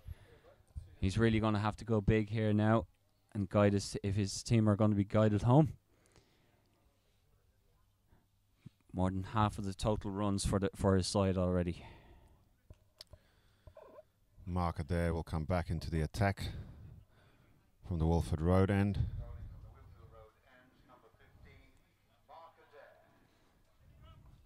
Yeah, it's been a superb weekend of cricket. Weather played its part. Ken Holmes has made all this possible and bringing you this live broadcast from Cricket Leinster TV. And you spoke earlier about only borrowing the jersey when it comes to the Leinster Lightning, but happy. I'll just let Markader bowl this ball, driven down the ground, and we fielded well at long on there. But yeah, it's about borrowing the jersey when it comes to Leinster Lightning, but you're borrowing the trophy again for another year. You're very happy, I'm sure, to have collected that after your win over the Warriors last night. Yeah, it's obviously it's great to win silverware. It's another game today to lay down a marker, as the guys have talked about. But yeah, it's great to win silverware. It's been a great campaign for us. We've always said this will be a tough one to win. As McBride hits that through to the sweeper, and they turn down the second. Good fielding by Dennison on the boundary. Yeah, with 2020 cricket and the nature of the game, the teams are a lot closer. It takes one or two overs to influence the game. We've had a few unavailabilities, no different to some of the other teams. Kevin O'Brien comes to mind, playing in the Canadian or the Toronto T20. So that's obviously a big loss for us. But the players that's come in has hit the ground running, and that's all you can ask of players coming in, is take the opportunity, add to the team, and try and make that jersey yours for the next game. Yeah, and you've won games in different ways throughout before this weekend as well. Put up a big total against the Reds here at Sydney Parades earlier on, and also defending a low total in Breedy against the Northwest Warriors. So different players, whether they be batsmen or bowlers, putting in performances and really stepping up as required. Absolutely. I mean, you allude to the game in Breedy, which was surreal nearly to think in modern times you can defend 99 in a 2020 game. But I mean, it was a brilliant performance by the bowlers, and George Dockrell, his captaincy that day certainly made a huge influence on the outcome of the game. Well, bowled by Markader, leg stump Yorker. That led us all into this T20 Festival weekend, and we've had 5 go. We're into our 5th game of the weekend. One more to come, as I said, this afternoon. But it's been a very, very enjoyable weekend of cricket. As you said, the weather has made it all possible, really. We've been blessed by that, but full and straight again from Markader. And get through for a leg bye. So that ends the 15th over, and the Knights are 101 for 3.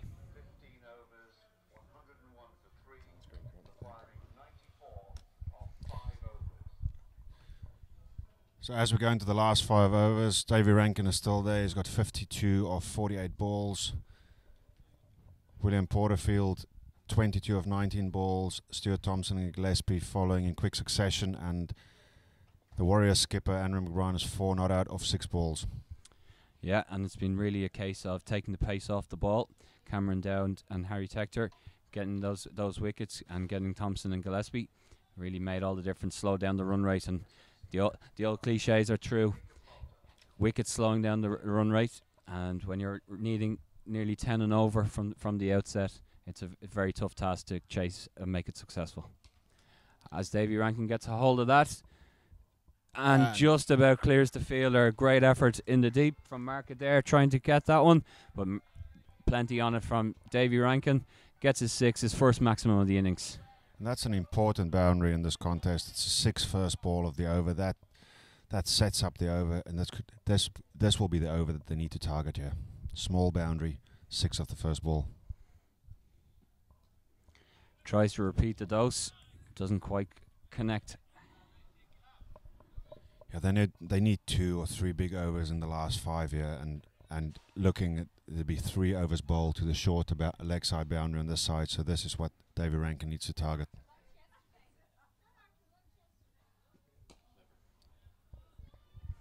Really, really well bowled by Jacob Mulder. Front of the hand flipper, really full and quick, and Rankin only squeezed it out too long off for 1. Yeah, his first 2 overs had just gone for nine runs. So after being hit for 6 off the first ball, he's come back with two very good deliveries. Now there's a bit of talk. Left-handed McBride on strike.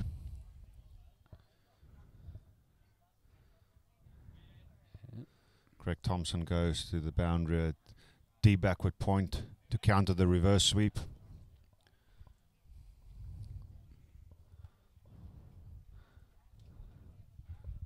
McBride scanning the field, looking at his boundary options.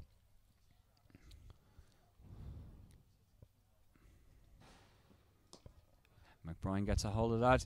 Dennison come in, backed off, realised he wasn't going to be able to make an attempt to take the catch, backed off and just took it on the 1 bounce. It's the long boundary, slightly longer over towards the railway side of the ground. So nice strike from McBride that time, but wasn't able to get it towards the boundary.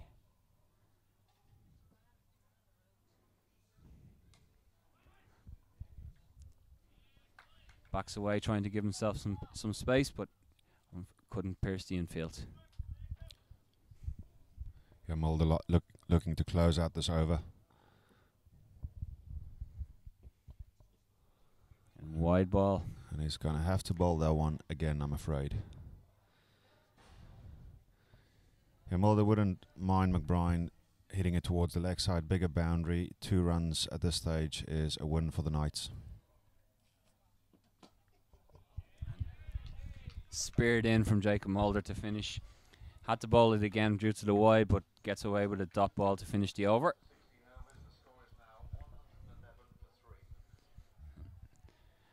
And 1-1-1.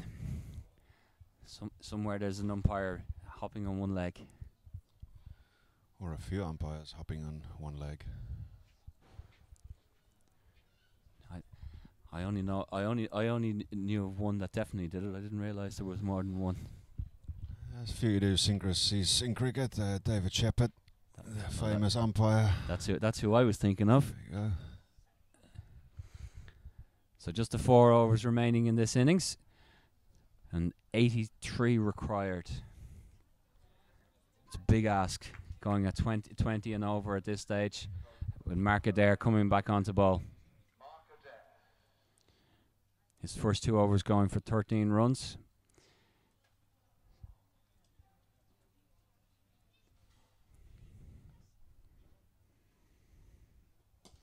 Got a hold of that. That's a fantastic shot.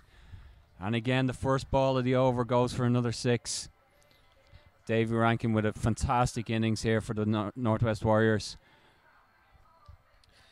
Yeah, Adair missing his length. Went full for the Yorker again, just missed his length, and Rankin, long levers, deposits that over the long on boundary.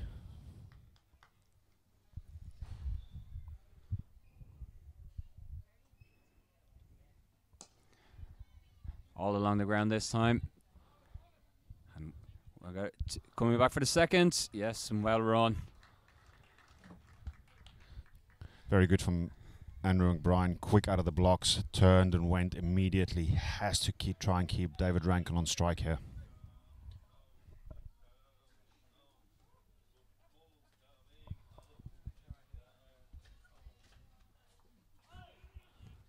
Another good Yorker from Mark Adair. Leg by into the leg side.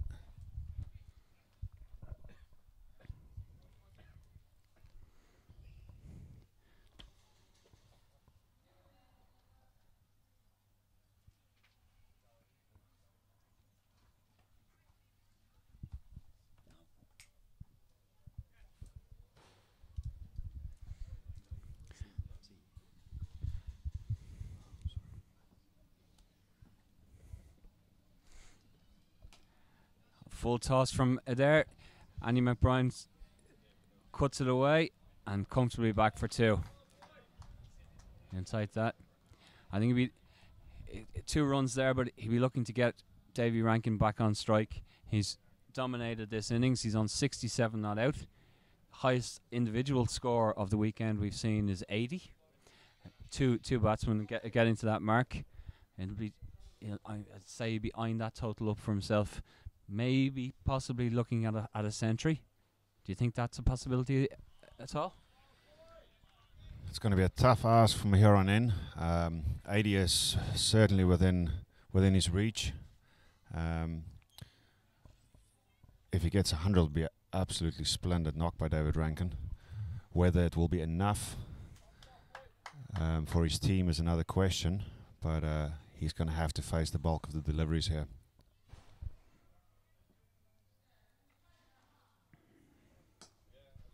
Another good shot straight down the ground, long on, and almost went on the slight misfield, but not a great idea taking a run on misfield too often. They say a run out isn't worth the run. Yeah, Adair there went, try to go 6 in the hole, executed 3 or 4 of them really well. It's a case whether the batsman preempts that and say that's what he's going to try and do and try and get him off that length, maybe deflect it, scoop it, trying to get him to drag his length back and then try and open up different areas of the field. But Adair executing after that first one went for 6, finished off with a very good over for the Knights in the context of this game. That's it. We were talking about highest individual scores, and McBride with that single off the last ball of the previous over has kept the strike for himself, and Davy Rankin has stood at the non-striker's end looking on, stuck on 67 not out. I don't think that's going to go through Davy's mind at this stage. He'd be eyes on the total in the right bottom corner of the big scoreboard and next to the nets there. So 3 overs remaining. 71 is the required rate, or required runs, as Nigel Jones comes back into the attack. Davy Rankin gets a hold of that. Great take. On the half volley. On the half volley. No catch. Great movement from Adam Dennison. And in the big scheme of that, saves 3 runs. Getting excited here in the commentary position. I thought we were having another catch there in the deep.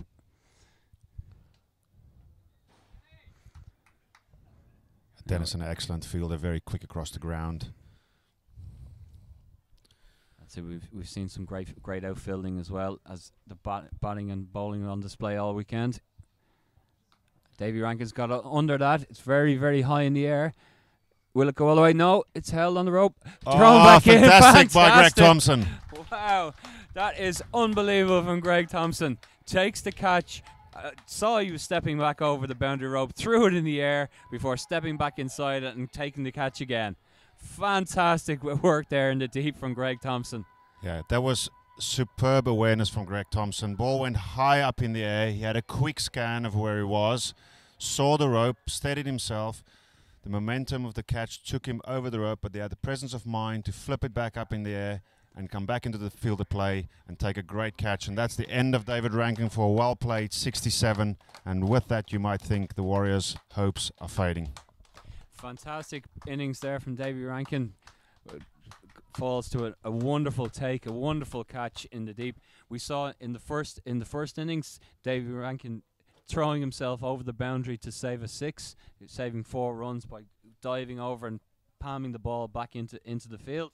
But then he falls to a wonderful effort on the boundary rope there from Greg Thompson, catching the ball, stepping over, throwing the ball up in the air before stepping back in and reclaiming the catch. Really, really brilliant take, and it's left the Knights in pole position now to go on and take the victory here, as the Warriors are 124 for 4, and not only will they get the bragging rights in this game, but the winners of this will also finish second in the IP20 table, and so yeah, that's correct. That's a guaranteed second, the winner of this game. So there's a lot of bragging rights at stake here. Andy McBride gets a hold again, pulling it away. Adam Dennison once again with the fielding in the deep. That was just a sensational piece of fielding from Greg Thompson there to get rid of Davy Rankin. Absolutely, and it's we were just talking about the fielding prior to that catch, and it's for any of the young viewers watching, that is exactly what you do. No panic, steady yourself, be aware of where you are. There's so much goes into that in such a short period of time. The awareness that he showed, and as you said, to stay cool and calm and collected about it, knowing where he was in relation to the boundary rope, it was just a fantastic effort. And once again, it's just brilliant that we've been able to bring you this stream throughout the festival weekend and get those catches to you on Cricket Leinster TV, brought to you by Cairn Homes. Don't underestimate the value of this over by Nigel Jones. Hugely experienced. Takes pace off the ball. Has a few tricks up his sleeve. And he's really putting the final nails in that Warriors coffin at the minute.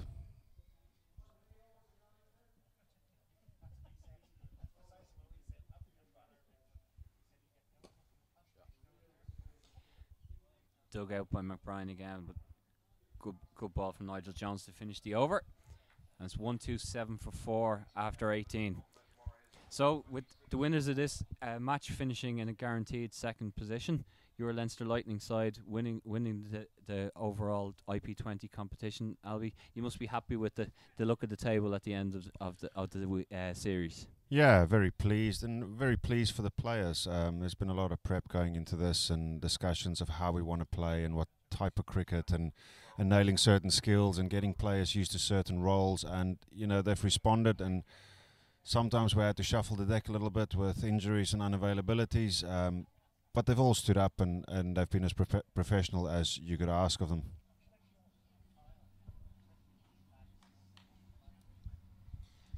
As the Intercity passes us by, all we're missing is the old steam train going by and give us an old whistle as it passes.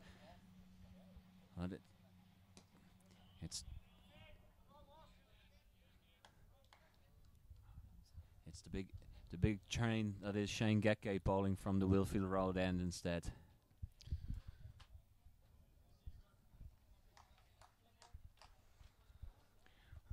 And it seems the Warriors have resigned the fact that it's a bridge too far here, turning down a potential single.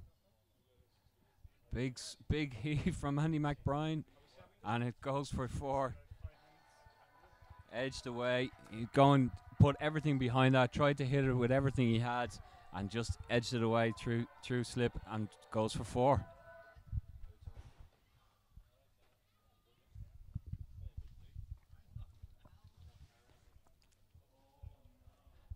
Leinster Lightning players beginning to arrive in front of us, ahead of their game against the Reds at 4 o'clock.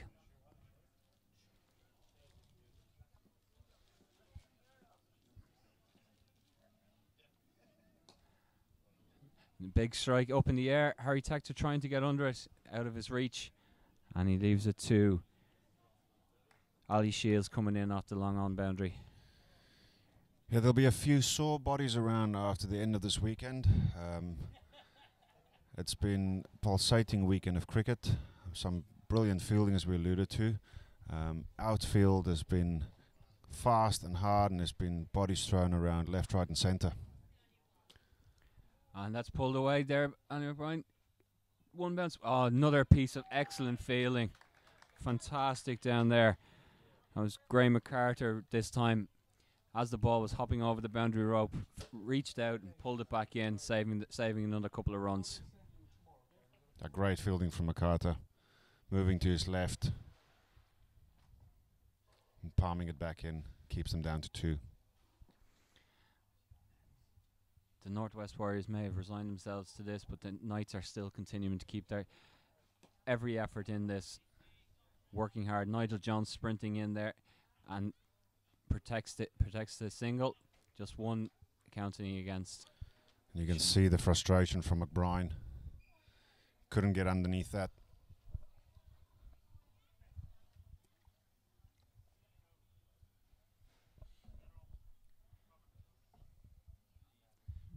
You mentioned there about the sore bodies, Alvy. You know, for the fans and for everyone here connected with Cricket Leinster and all the different teams that have been involved. It's been a great festival from that point of view. And that's the only consideration again. We heard as that goes up in the air, Nigel Jones tries to get under it. And safe hands. Not a bother to him there to pouch that one. And the Knights are going to definitely seal second place in this table. Yeah, good catch from Nigel Jones, having to move to his right, and on the run takes it a couple of metres in from the boundary, and McClintock has to depart.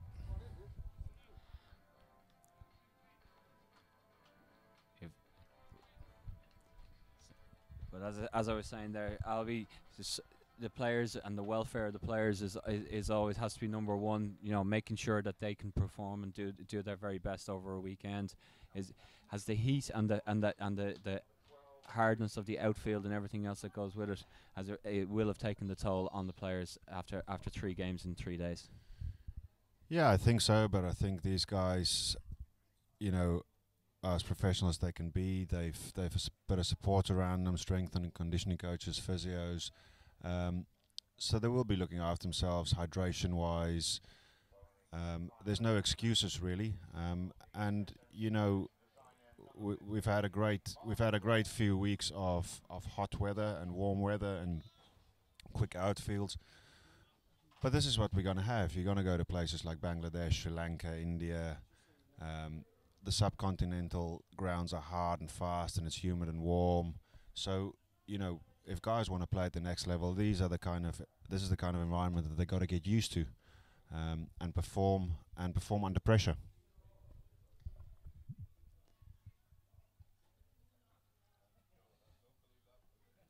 It's Market Air bowling the final over of the match, and it's a single there, taken by Rishi Chopra. Just the 57, I should say, needed for victory. That's very, very quick math from you there.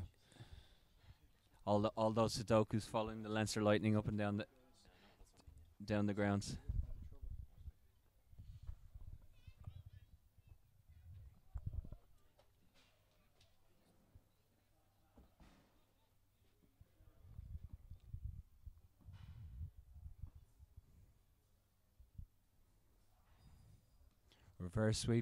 Attempted reverse sweep from Andy McBride, up and over Neil Rock and runs away down to the boundary.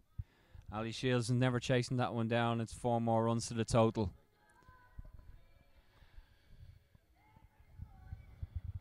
And it's just seeing out time really. You can see in Andy McBride at the moment, he's not enjoying himself really out there at all. He just wants to finish the game and get off the field really at the moment.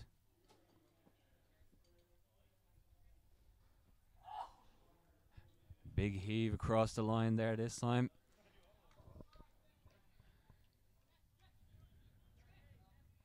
will have no consequence to the end of the table, but if the Knights keep the Warriors under 155, they will get a bonus point for this victory as well.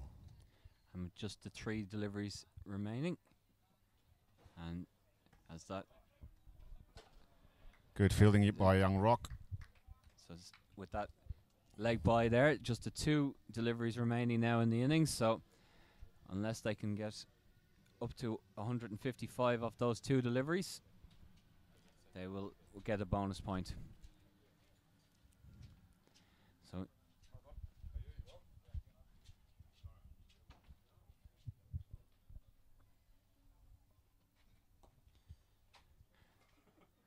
Rishi Chopper there with the single down.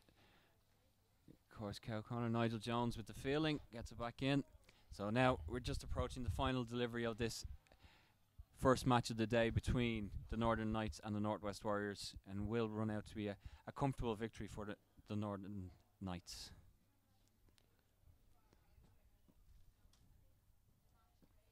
Last ball of the innings. Full toss driven down the ground by Andy McBride. And that's it, just a single off the last ball. Takes the Warriors to 144.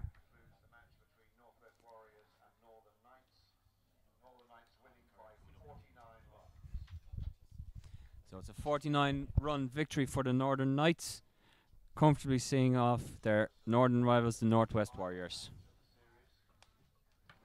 So there we have the Northwest Warriors batting card, dominated by David Rankin, really, but he was dismissed then by a stunning catch by Greg Thompson on the boundary.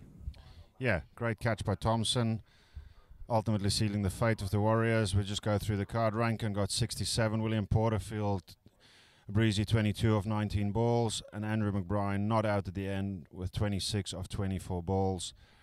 The Knights comfortably getting home, and they'll go up the motorway a much happier bunch. And there we have the bowling figures as well. So the 7 bowlers used by the Knights, and Harry Tector bowling his full allocation, taking 1 for 25. Mark Adair, the only other bowler to bowl 4, taking none for 31. But Shane Getgate, the pick of the bowlers, taking 2 for 17. And Nigel Jones, the other wicket, taking 1 for 20 off his 3. Yeah, very professional bowling display by the Knights. They've used their options quite well. The slow bowlers in particular getting through 9 overs and slowing the rate down at the right time in the Warriors innings. So there we have it. It's a comfortable 47-run victory for the Northern Knights over the Northwest Warriors here on Cricket Leinster TV, brought to you by Cairn Homes. And don't forget, we've had another example of great fielding, a great catch taken in the deep by Greg Thompson. They'll all be uploaded to Cricket Leinster's Twitter and Facebook feeds, so get along and have a look back at them to see them all again. That's it for Game 1 here at Pembroke Cricket Club. Join us again in a little while for Game 2 at 4 o'clock for the Munster Reds taking on Albert's Leinster Lightning. And Albert, I'd like to take this opportunity to thank you very much for coming into the commentary box and giving us your insight for the last 10 overs. Peter, thank you very much, and I hope everyone enjoys the last game of this great weekend. That's it for now.